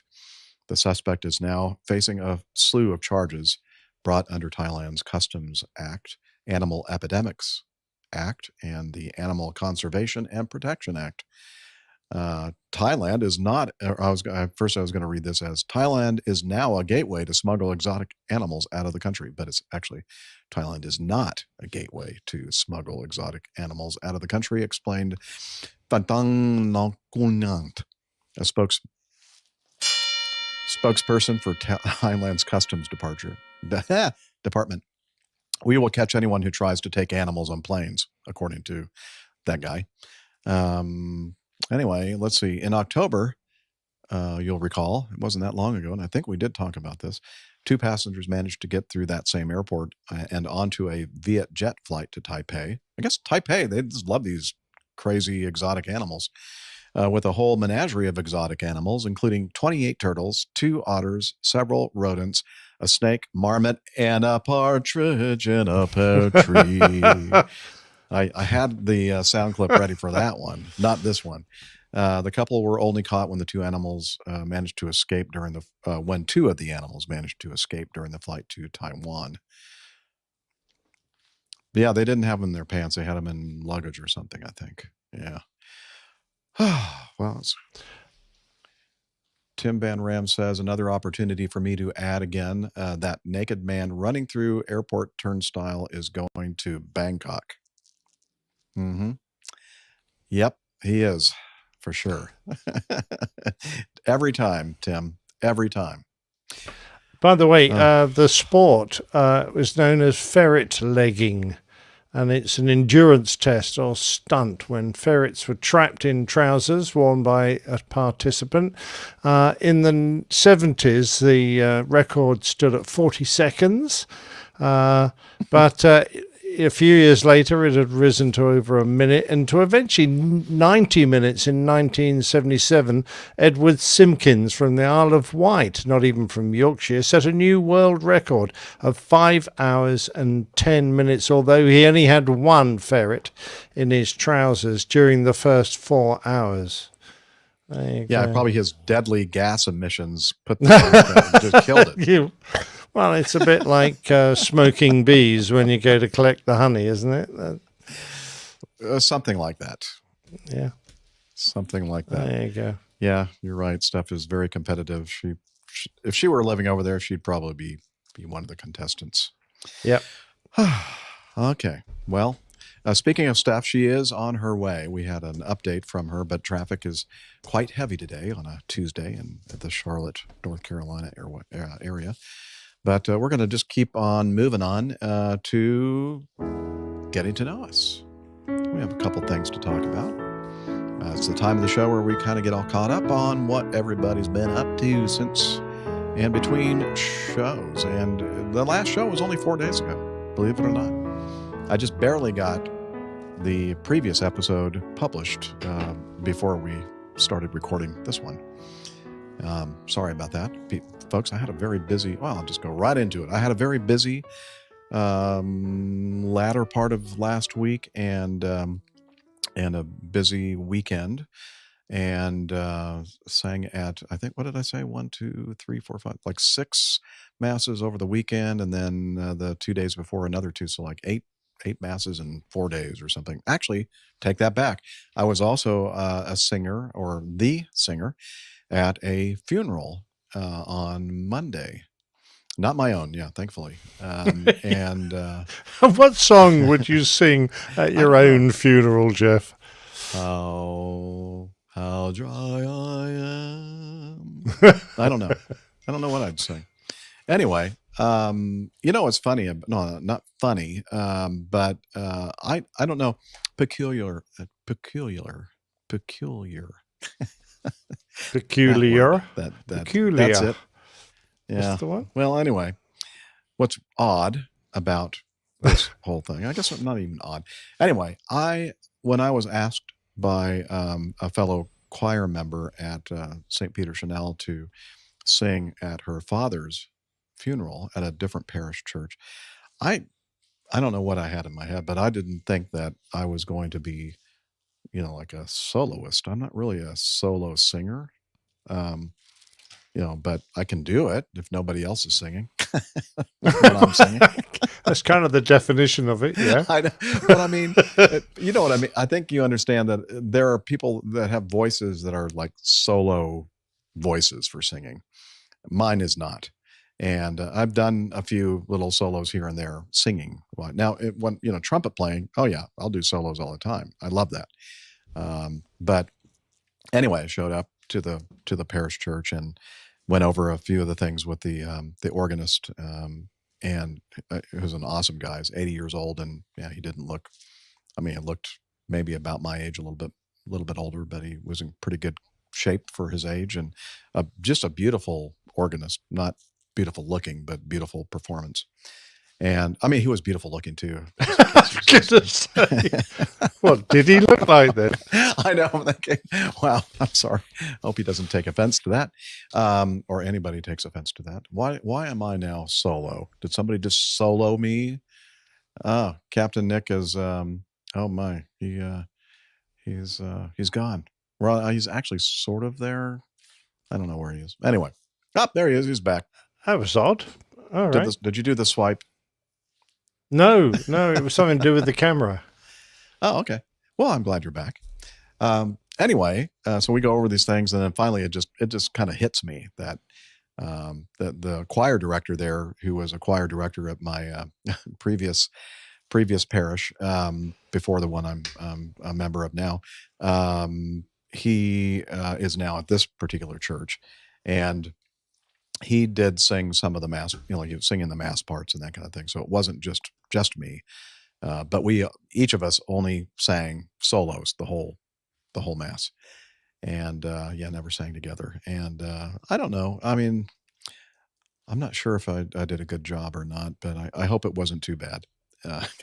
But that was a challenge for me, and I wish I had prepared a little bit better. But regardless, that was mass number, what would that make that, 9? Okay, over the 5-day period. So been busy singing for sure.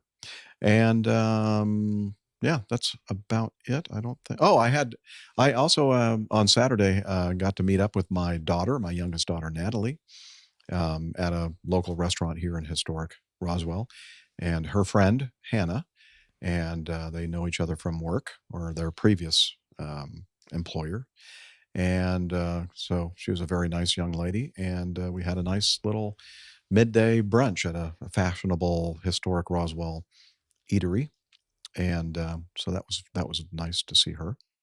And got this just today. I don't know if Greg is still with us. I think he's on an airplane between Atlanta and Los Angeles, and he was cursing at the Wi-Fi, in-flight Wi-Fi, a little while back. So hopefully he's still here with us. But he texted me and said, "I know you're recording today, but I'm traveling to LAX on Acme today and won't be able to join the live show. I meant to send an email and just realized I forgot to send it, but was going to provide an update to the story about the Air Atlanta flight that had to return to JFK. The horse sustained significant injuries and had to be euthanized when they got back to JFK, which is sad." But we were kind of left with, well, what happened to the horse? And people were saying that was fine. And the other thing I wanted to say, Nick, I know you were trying to explain to me, and I think in our Unity channel, comms channel, about why this airline is Air Atlanta, and it's something to do with that's the female version of Atlantic. Well, that's kind of what I found out in Google. Okay. Yes, That makes sense. Now, it doesn't have anything to do with the city of Atlanta. Oh, great. Well, that's where Greg is still that's with where I us. got it from. I got it from an explanation by the city of Atlanta how they got their name, Oh. and it was, our name is the female of Atlantic. So Wow, you'd think somebody who has lived in the Atlanta area and worked in the Atlanta area for 35 years would know that. well, there you go. If you thought It's that, on. You'd It's on be one of wrong. at the city of Atlanta website. Okay, well, cool. I should have known that.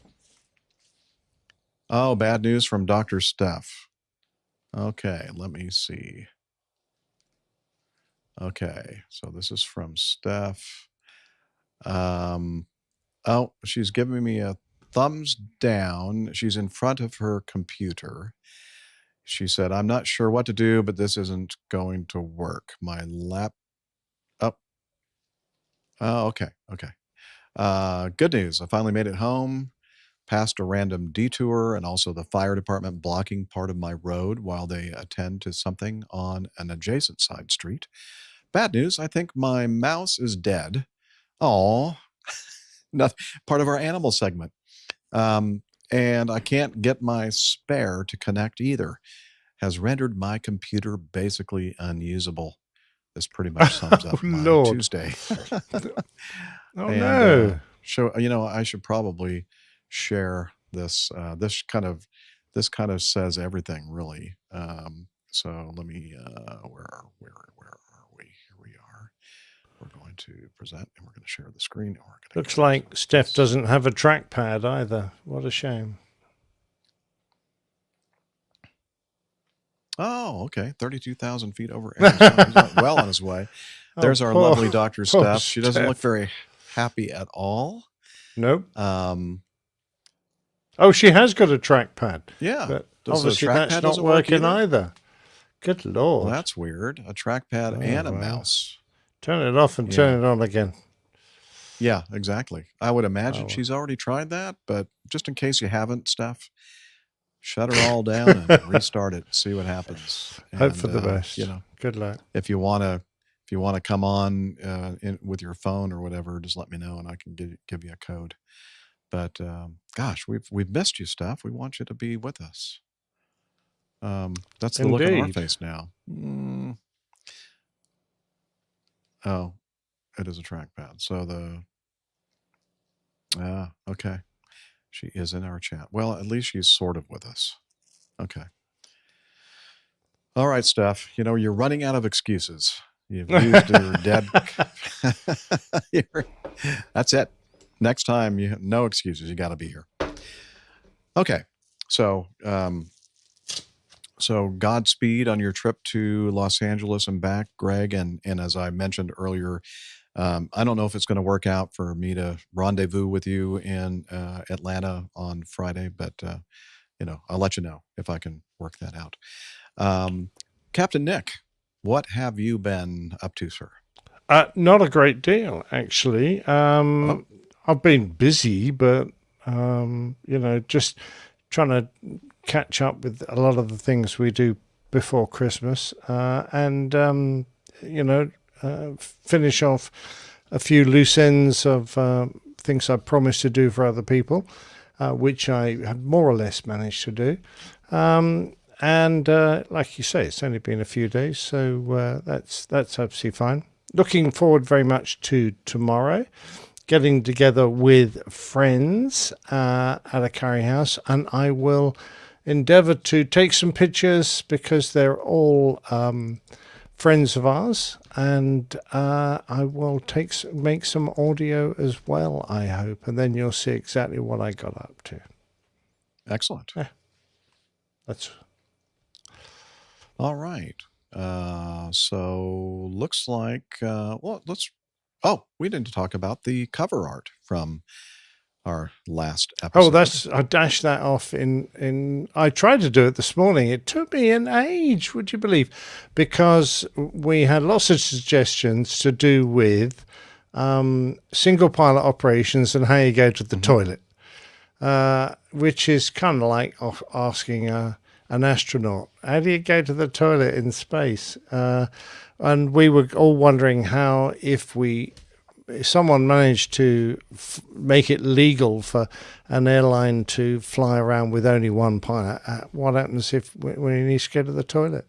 So we came up with the idea that you'd need a toilet on the flight deck, and if you're going to be sitting on the toilet, you could actually be at the controls, in which case it would be your it would be your seat, wouldn't it? Your throne. It would be your throne. But I had a lot of trouble getting the AI image producing software to. They're quite prudish, If you put in search terms that are even the slightest bit dodgy, it goes, we're not going to let you do that. So. They know you pretty well, I think. Yeah, I was trying all sorts of things. I would like pilot on the flight deck with no trousers, pilot on the flight deck wearing a nappy, pilot on the flight deck sitting on the toilet, and it just kept going, no, that's too rude. That's way too rude. So that's the best I could do, which was a pilot. Is it just me? This guy, this animated person in your illustration, kind of reminds me a little bit of Obama.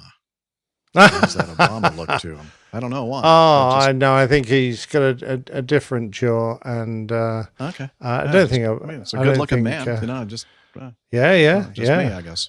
Yeah. He is. I think he's only wearing a towel around his bottom half. I don't know for sure, but. And he's called the pilot because there's only one of him, of course. And then on the side of his very fancy-looking throne, he's got a big button, which looks like one of those buttons you get on a Japanese toilet, which has all sorts of different cleansing options, and it's marked flush. So that accounts for that. Yes. Yeah. Why it's marked flush? Well, oh, hello. Who's messing about with the picture? That's Liz trying to wrestle her. This is one of those shows where mouses and trackpads mice and cursors are just going crazy on us. Exactly. Yeah, it's gone. Anyway, so that was the concept for the Captain's Throne, the latest artwork. Well, we have more, Nick. There's more to talk about. Look at your screen. Oh, golly. Oh, okay. Well, I had to spend ages fixing that hat because they produced the weirdest hat on him and, of course, add the APG logo. And now you've got to go find the show number. Oh, well done. Okay. Now, the question is that 567 or 597? Well, we know. Well, I don't know. I don't see a little line on the left or right of that. I would have said 6, but I'm thinking it's probably 9 since the it's episode supposed to be a 9. 597. So there you go. For those of Deductive you who reasoning. hunt the number, there it is. Although you haven't had long to hunt it because it only went out this morning. That's what's a good. I wasn't really quite ready for it until just a couple of hours ago. And I haven't so- even put it on Instagram yet. So there you Yeah, go. I texted Liz and I'm thinking maybe because I was so busy the last several days, I'm thinking maybe I just missed it. I said, did Nick ever put out come up with the cover art for the last episode? And she goes, I don't think so. So No, anyway, that was great job. That was me doing it in a panic this morning. I really loved it. I mean, I thought it was a great cover. So thank you very Right. much again. Cheers. As Okay. always. Yeah. Tim Van Ram has some advice for Steph. Steph, I hope you're listening here. He said he's heard putting a ferret in your pants can reboot a mouse. Okay. I don't know. I'd be very, very careful about taking any advice from Tim Van Ram. Trust me on this one. Big grain of salt. Yeah. All right. And Coffee Fund. Yay. Let's talk about all the people joining the Coffee Fund. Johnny, how much more coffee? No thanks. More people are leaving, actually. I love coffee. I love tea. I love the APG community. Coffee and tea and the Java and me. A cup, a cup, a cup, a cup, a cup. Oh, yeah. Yeah, the Coffee Fund. It's your way, dear listener, if you feel compelled and have resources available to support us financially. And a couple of different ways to do that. One's called the Coffee Fund Classic method. The other is called becoming a patron of our show via patreon.com. Both methods you can learn about on our website, airlinepilotguide.com/coffee. And since the last episode, we have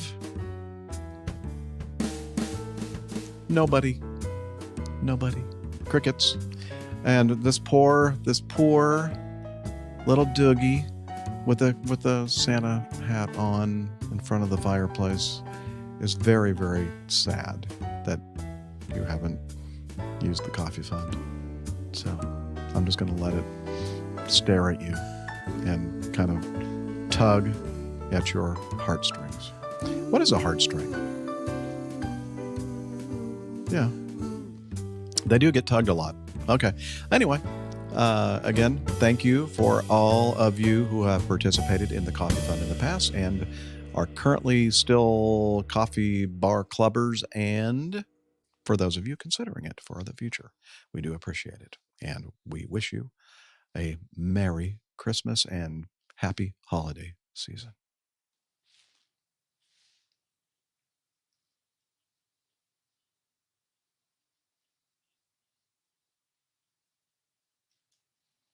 Okay. Well, we'll have a discussion. We'll have a discussion with him. See what we want to do here. Because this is just the sausage being made video that we're doing right here. So, Nick, come on back in. Come on back in. There you go. Hey. Unmute. There we go. Hello. So, Liz was saying to me via Unity that since Steph looks like she's not going to be able to join us, She'll get it fixed, and I'm sure. you're going to kind of leave us early. If Well, you are needing I to can go, manage another half hour or so. Okay. If Why don't we Steph's not coming in. Why don't we just do a couple of feedbacks? And not that we have a huge amount anyway. It was going to be a shorter show today. So why don't we do 2-3 of these things?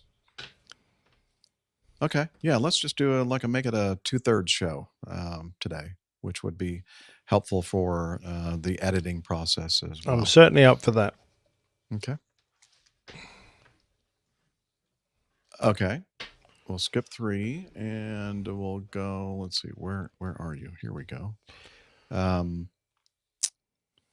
video. Oh, do we want to do this one? Yeah, we could do that. Let me get that all teed up. Video file. And boom. And Boom. Now, I have not watched / listened to this. Captain Nick has. And we're going to, most of us, listen together. Now, many of you who are subscribers to our show have probably already watched this YouTube video from, what's it called again? Real, you can do, what is it called? The name of this? You Can See ATC or something like that. Not Vass Aviation, the other guy. And so we're all going to listen and watch together. This was sent. Oh, let's do this.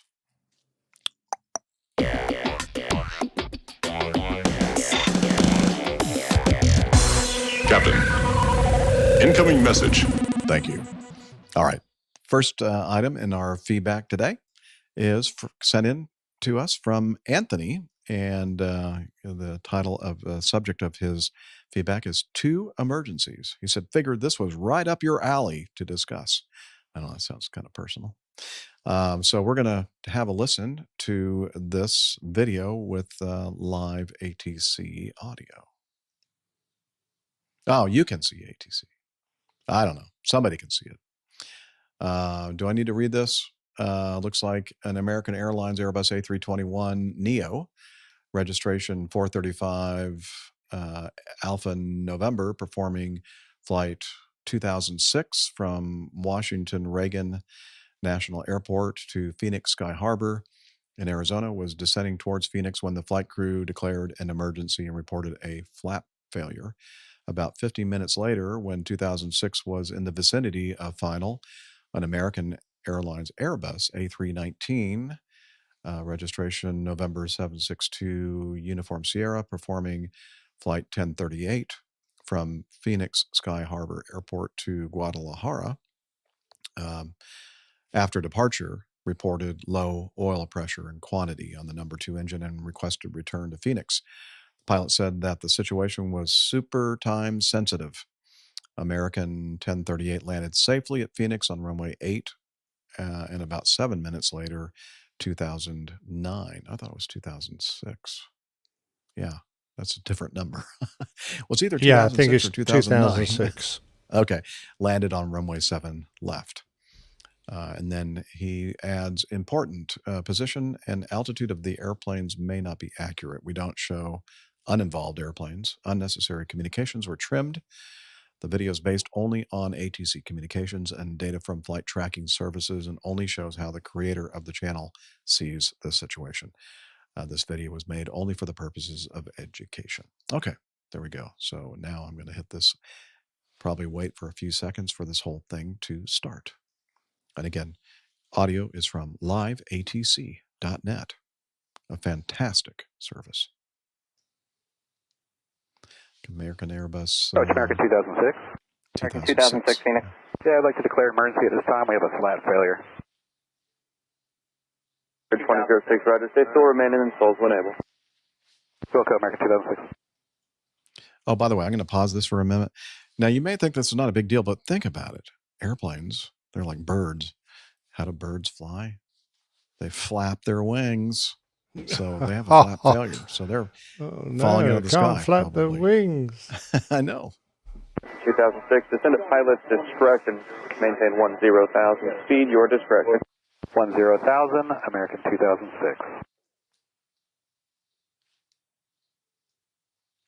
Okay, there's some transmissions missing.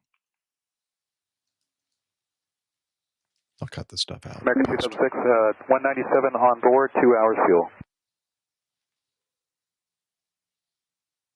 2006, are you ready to land runway 8 now, or do you need to delay or anything?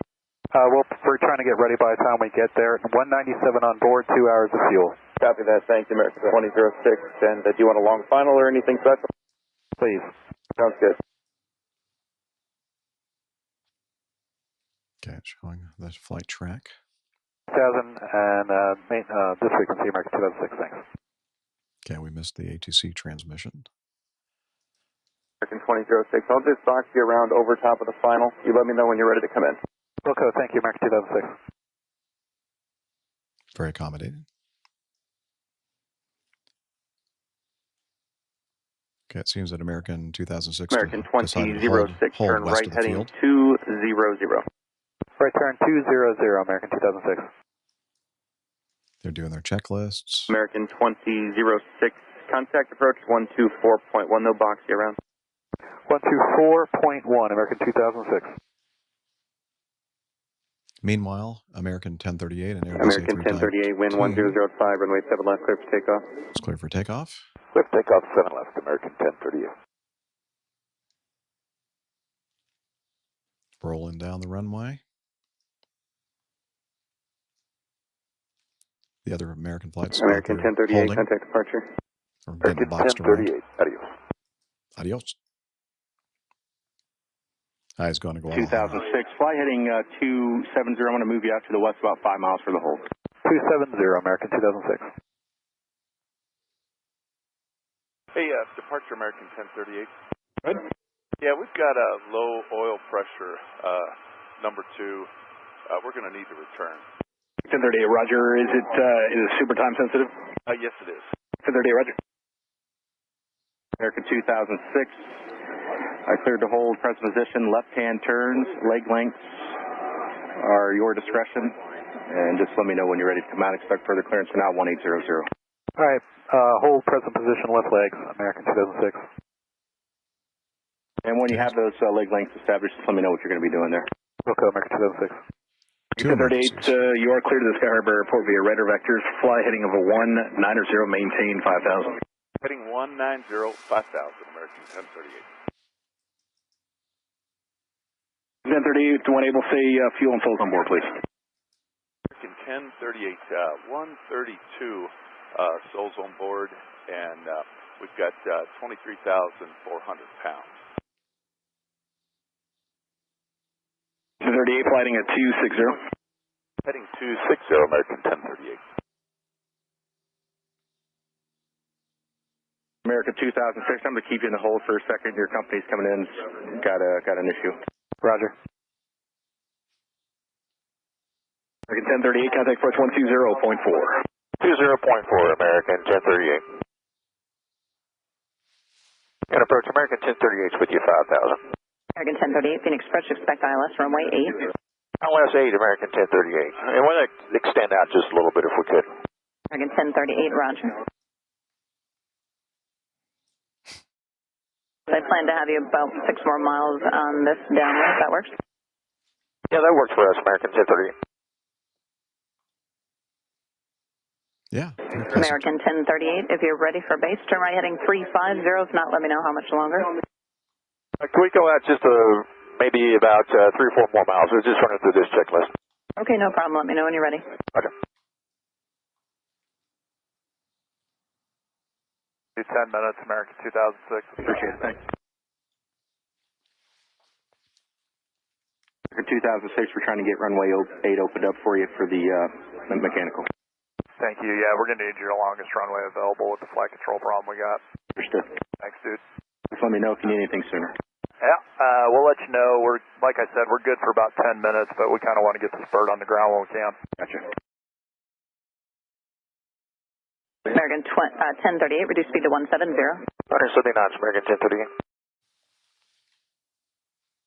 American 1038, climb and maintain 6,000 for the MVA. I'm 6,000, American 1038.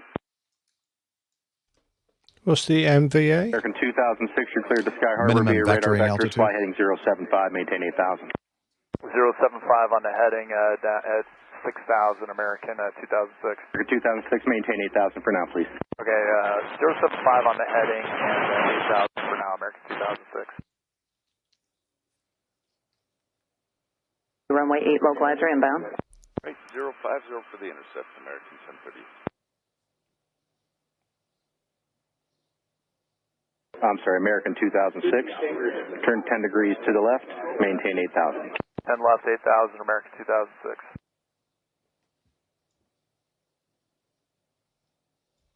For American 1038, we're clear for the ILS 8. American 1038, not yet. I've got some traffic going in on the right.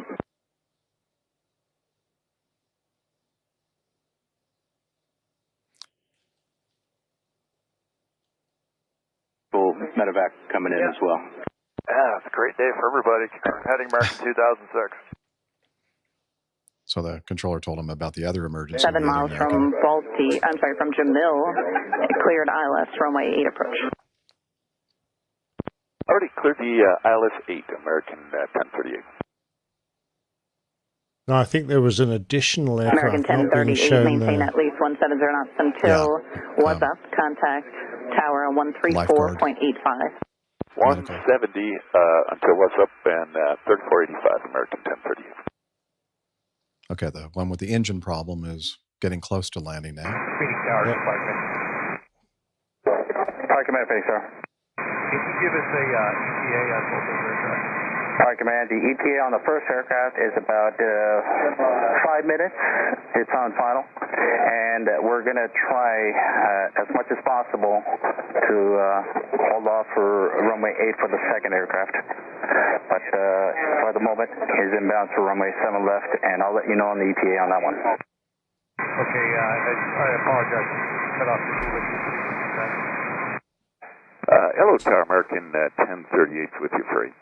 1038, Phoenix Tower, runway 8, clear to land, company short final, wind 130 at 4. Okay, clear to land, runway 8, American 1038. And just so you guys know, we lost oil pressure and quantity on the number 2 engine. American 1038, thank you. And there is emergency vehicles on frequency. They have transmit and receive capability. Fantastic, thank you. 0 down to 7,000, American 2006. That's the American original 2006, if you can, reduce speed not to exceed 170. guy with the flap Fire problem. Command Tower. Flight Command, go. Next aircraft on about a 6.5 mile final is the emergency inbound American 1038. 6-mile final. Flight Command, go. I don't think this depiction Phoenix Tower, Flight Command. Fire is Command very Tower. accurate. Okay, copy. Be advised, we're staging for American 1038 off of runway 8, and we've got American 2006 coming in, 7 left. Is there any way we can have American 2006 just stand by, burn some fuel, and then that way we can make our way over there as soon as we get an emergency? American, or correction, Fire Command, we're actually trying to circle the American 2006 and trying to bring him in for runway 8. He originally said that he needed 7 left, so we're trying to work with him to bring him into 8, trying to keep it all standard. Okay, wait, I'm pausing this thing. I never heard from 2006 a request for 7 left. Now, maybe that's one of the transmissions that we missed or something. Yeah, I'm guessing you're recorded. right, but he does mention it later on. But oh, does he? Okay. Yeah. Yeah, because I'm kind of scratching my head. I know that Nick and I discussed this before we started recording today, but I'm thinking, because initially they set him up for 8. Yeah, okay. Okay, copy that. That'll work much better for us if he comes in on runway 8. That's Fire Command. We understand, so as soon as I get an answer, I'll let you know. Much appreciated. Wind 110 at 4. Copy. Approach American 2006. We'd just like to stick with 7 left now. We got it breezed up in the box. I don't want to change back again. American 2006, I'll let them know. Change it back again. Thanks. So originally 8, and then they said, how about 7 American left? 2006, thanks again. Contact approach 120.4. She'll get you turned in here in just a minute. 120.4. Hey, nice work today, guys. Appreciate the support. American 2006. Thank you, sir. That's nice. Approach American 2006, level at 7,000 for 7 left. Approach American 2006, emergency. We're checking in level 7, planning on 7 left. American 2006, Phoenix approach, descend to maintain 6,000, expect ILS to runway 7 left. Down to 6,000, we'll expect the ILS 7 left, American 2006 emergency.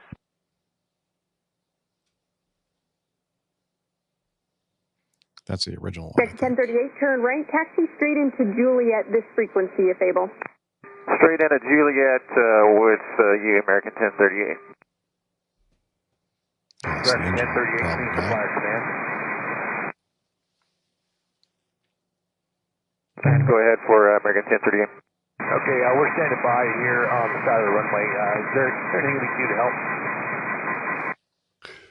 Everything looks good right now. stand by.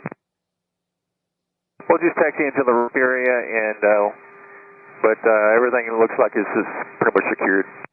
Sounds good. Thanks so much. Thank you. Okay, Fire Command for Tower, just be advised, 2006 needs runway 7 left is what they're saying. So runway 7 left is where they're going to be placing him. I don't have a sequence for them at this moment.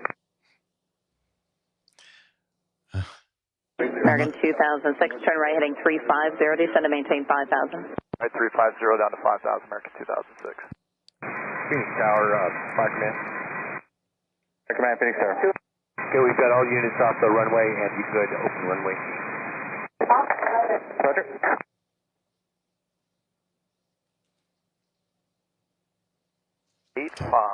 American 2006. Good work, thanks. Thank you. Okay, switching to tower on 7 left. Fire Command, Phoenix Tower, emergency aircraft is next to land, about a 10-mile final. Next to land, Fire Command, copy, thanks. Tower, American 2006, emergency on the ILS runway 7 left. American 2006, Phoenix Tower, traffic holding in position, now will depart momentarily. Wind 1006, runway 7 left, clear to land. Clear to land 7 left, American 2006, emergency. Fire Command, correction, American 2006. Fire Command is on frequency. They have transmit and receive capabilities if you have any further information for them. Yeah, it's going to be a fairly fast approach, so we'll go ahead and stop on the runway straight ahead if that's what they want. And then I don't think we're going to need anything. We're going to have some hotter than average brakes, so that's probably it. American 2006, Roger. If you have the ability to taxi off the runway, that would be best on our side. But if you need to hold, that's fine, and do what you need to do. Negative. Our initial plan was to clear off onto Echo whenever we could, and then we can talk to Fire Command from there. How's that sound? That sounds good. Thank you. Awesome. Yay. Fire Command, did you copy any of that? Fire Command, copy, thanks. All right. They land on 7 left. And, oh, no, they're going off the end of the runway. No, just kidding. American 2006, say intention. I'd like to taxi down straight ahead so the fire department can check us out, and then we'll go to Alpha 7. American 2006, Roger, exit, and then hold short of Delta 10 if you're able, and we'll have them inspect you there. All right, hold short of Delta 10, American 2006. Thanks for your help. Fire Command, aircraft is exit here at Echo 10. They're going to hold short of Delta 10. They're waiting on inspection from you. Fire Command copies. We're going to send some units over there to check them out. American 2016, Fire Command.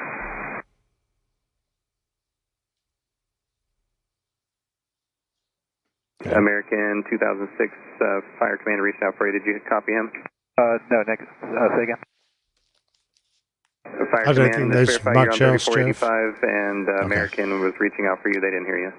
Okay. So we'll go ahead and just stop it there. So basically what we have here is not that common to have multiple, like 2 different flights with emergencies at the same time, and then a medevac flight as well in the midst of them. Yeah, so it looks like the original 321 Neo, said, hey, give us 8. That is the longest runway there at Phoenix. Oops, I'm sorry. This is one I mean to put on there. There's the airport diagram for Phoenix. And 8 is the top runway there. And then you see the concourses and terminals between the northernmost runway and then the southernmost runways, the original runways there at Phoenix Sky Harbor. And so, he originally requested 8, but because of all the issue with the guy that was having the engine problem, which was much more of a time critical type of an emergency, he had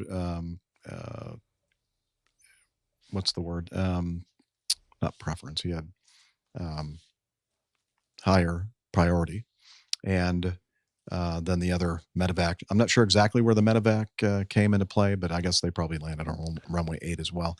And I think that somebody in approach control must have convinced the 321neo to consider 7 left because of everything happening up on 8. And so they probably said, okay. And then they reprogrammed all their flight management computers and everything else for that, and probably briefed the runway 7 left. And then they came back because the fire department guys wanted them to be on the northernmost runway 8.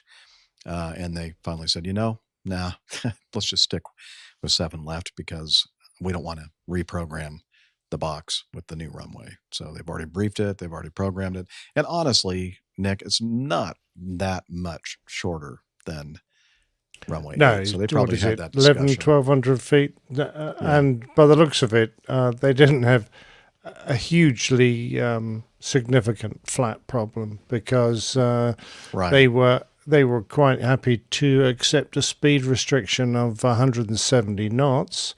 And if they were happy flying around 170 knots, they're obviously happy landing at a slightly lower speed than that. So it's not significantly more than they would have landed in normal run-of-the-mill day, I wouldn't have thought.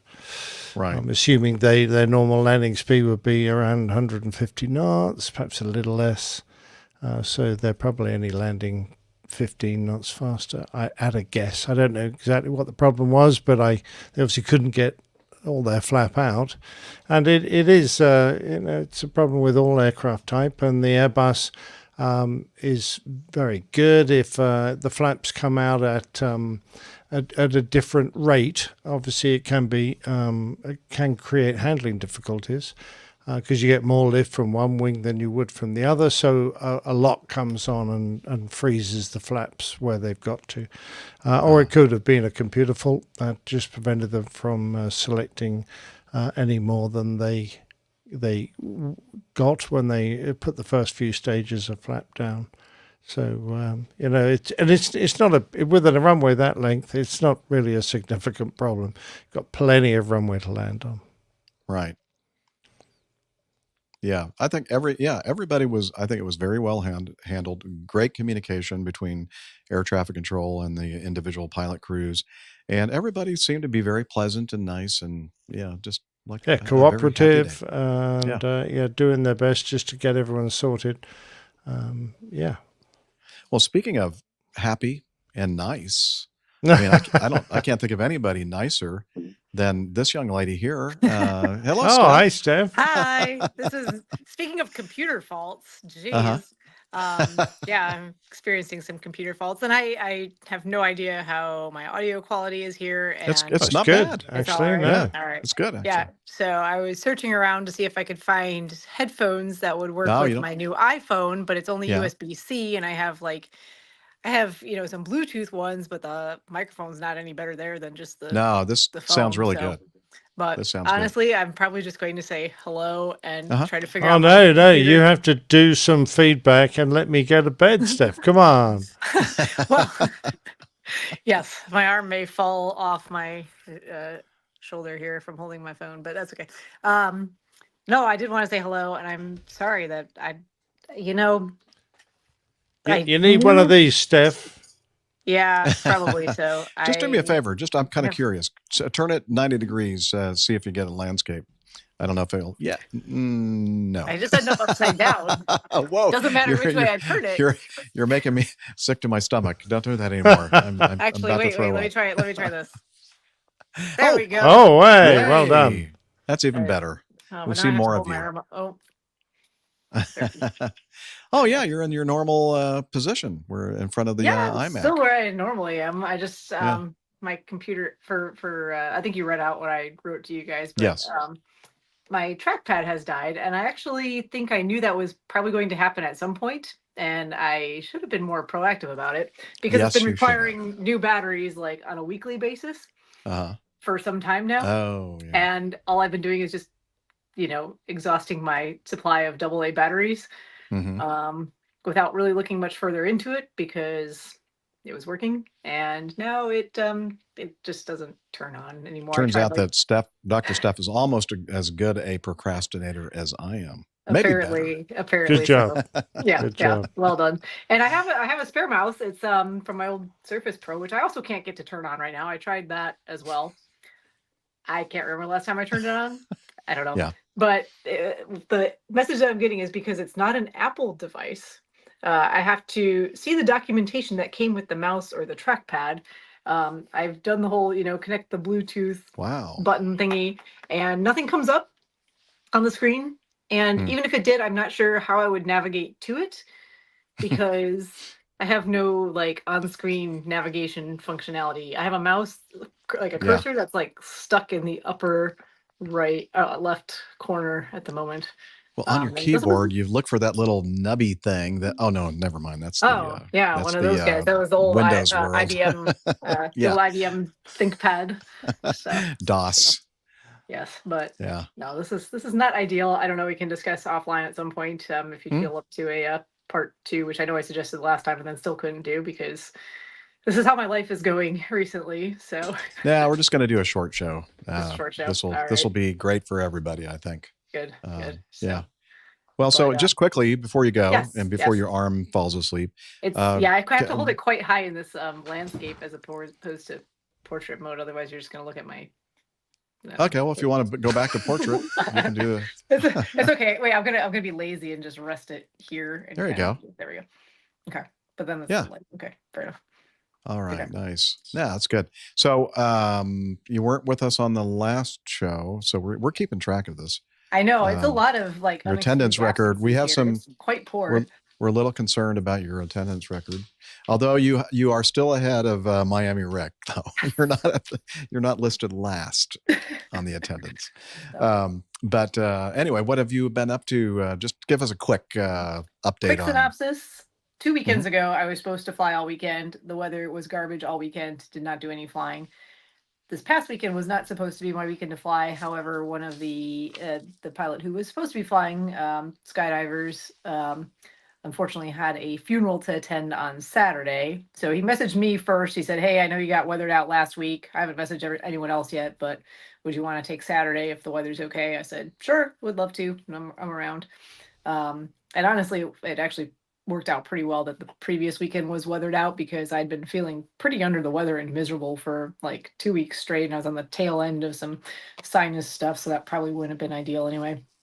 But short story, it's December and our weather here is not great in like December and January. So managed to fly, I think 5 loads on Saturday morning, which, we were kind of on the edge of another approaching front and managed to hold off on that for just a little bit and got a few people up in the air and made their day a little bit. So that was good. It was good to do a little bit of flying because it's coming up towards the end of our season. And then I might not fly much between now and kind of end of January, unless there's some nice weekends here and there where they think it's worthwhile to open up on a kind of as, not as needed, but just case by case basis. So, which happened last year. I did a bunch of flying in January last year because we got to January and it was like 70 degrees Fahrenheit multiple weekends in a row. So we did that. Well, how was the office party last Friday night when you weren't here? Oh, I did. Yes, I did go to my work office party last Friday night. That was a lot of fun. It was good. I knew I was flying the next day, so I was responsible. The bartender was not very creative with his mocktail selection. I kind of had to direct that a little bit, but that works out okay. Yeah, so mocktail means no alcohol. Correct. Yeah. He goes, well, we have Sprite and club soda. I was like, right. Okay. Yeah, some other stuff too you could probably put in there. Yeah. I was like, what else is back there? Let's see. So, move out of my way. Yeah. I could just see Steph taking over. Well, I was like, that like fancy looking holiday drink thingy with like the rosemary in it, like just make that, but like minus the alcohol. Yeah. He goes, oh, okay, I could do that. It's like that's like the first time, boom, he's heard of it. Right. Hey guys, this is the coolest thing. I fixed a drink and this girl can't. Yeah, exactly. So no, the holiday party was good. Flying on the weekend was good. I was sick for like 2 weeks straight, which was not good. Work is busy in my my computer's okay, but my mouse is dead. Oh, So well, I hope your mouse gets better. No, I think Yeah. I think we can just go ahead and do the. Well, I do can more send you session for another him. trackpad or something. No, if you no, want. I've already ordered one actually okay. since I've been sitting here. It's all good. My trackpad's not good enough. Okay. But this is helping a little bit. I got a let's see if I can find the camera here. Ooh, this all is day. the all day Yeah. chill day, which I needed to chill a little bit after. What's the difference between an all day and an IPA and a all day chill day? This is a cold IPA, so the brewing process is slightly different. Okay. It It's tastes just very marketing. similar. It's marketing. They make an all night IPA now, or which is quite good. It's a little bit darker. And What is that for insomniacs? well, yeah. I think you'll sleep eventually if you consume enough of them. Yeah. You just got to consume a lot more than a regular one. Go unconscious, yes. Yeah. Indeed. Yeah. So, but yeah, this is a less than ideal setup. So, yeah, I'm probably not going to. Well, you know what? Yes. Unless you have anything like very specific, I can cover in a few minutes here. Or I have no access to Evernote either. I think producer Liz is saying that she's just getting completely fed up with all of this, and she says, "I'm out of here." Yeah, she's giving up on us. She's writing us all of our names down on her. We're on the naughty list. Her naughty list. Oh no. Yeah, I know.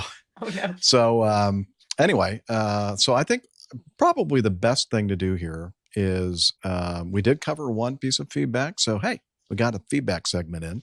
We covered a bunch of news and got caught up with the folks that could make it here today. And so I think it might be really nice to give an early Christmas gift to our community, and just go ahead and shut down this thing a little bit early and give them some more time to go out there and do some shopping. You can find, by the way, our shopping, our gift request list gift registry for the APG crew by going to airlinepilotguy.com/APG crew registry. I just made that up. You're going to have to create that. Very imaginative, yes. But Well I'll make sure we get no, we don't really have a list or a registry or anything. So anyway, get out there, spend time with your families, and just enjoy the holiday season. And I guess if Steph is up to it, we can do a little bit of social media information for our wonderful people. I can manage that. So yes, check us out on social media. We're on Facebook. That's facebook.com/airlinepilotguy.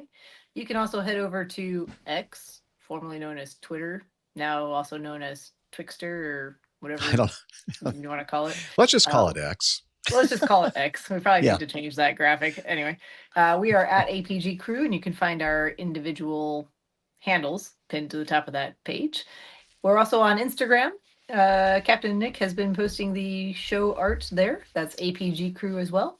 And if you really want to get involved on a deeper level, get to know the APG community at large, I'm going to direct you to Slack, and I'm hoping that Hillel has not been absent without leave, tardy. No, he's been slacking. He's here consistently for us. And speaking of dropping down to a deep level, we have Hillel, I believe, here to. Yeah, sure enough. I hear the shower. Okay. Hello, can you tell us about Slack? Okay, but I'm dripping wet. All right. APG listeners, please join us on our Slack team. Slack is a communication, coordination, and sharing platform that works on your mobile, laptop, or browser. On Slack, we share news and ideas, we suggest episode and plain tales topics, we plan events and meetups. To get into the Slack team, please email me at slack@airlinepilotguy.com. That's SLACK, Sierra Lima Alpha Charlie Kilo @airlinepilotguy.com, or send me a tweet with your preferred email address to @Hillel, and I'll send you an invitation. That's Hillel, spelled Hotel India 11 Echo 1, and see you in Slack. Thanks a lot, Hillel. Jeff. What? I don't understand it. How can we be out of conditioner again? We'll talk after the show. I'm out of conditioner too. Steph's out of conditioner too, so don't even think about going over to her bathroom. Yeah. I've got plenty, but don't send him here, please. Yeah, well, you know, the thing that kind of was a little upsetting, he said, we are out of conditioner. He Not just me. lives there now. I know. In your Okay. Well, yeah, he might as well. He's a great guy. So happy to have him as a roomie. Anyway, so that's Slack. And also, Liz, make yourself available there. There you go. Here I am. Liz Good to see you, is Steffi. there, Hi, Liz. and she is awesome. Thank you very much for all the work that you do before, during, and after the show. And we love you. Let's We wait a love little more all than of 4 you. days next time for the show, okay? Okay, yeah. Let's have a little bit more of a space between shows. Just a little. Just a little more. All right. And finally, wishing you all happy holidays, clear skies, unlimited visibility, and tailwinds. Talons, Douglas. Cheers, y'all. Bye, everybody. See you next time.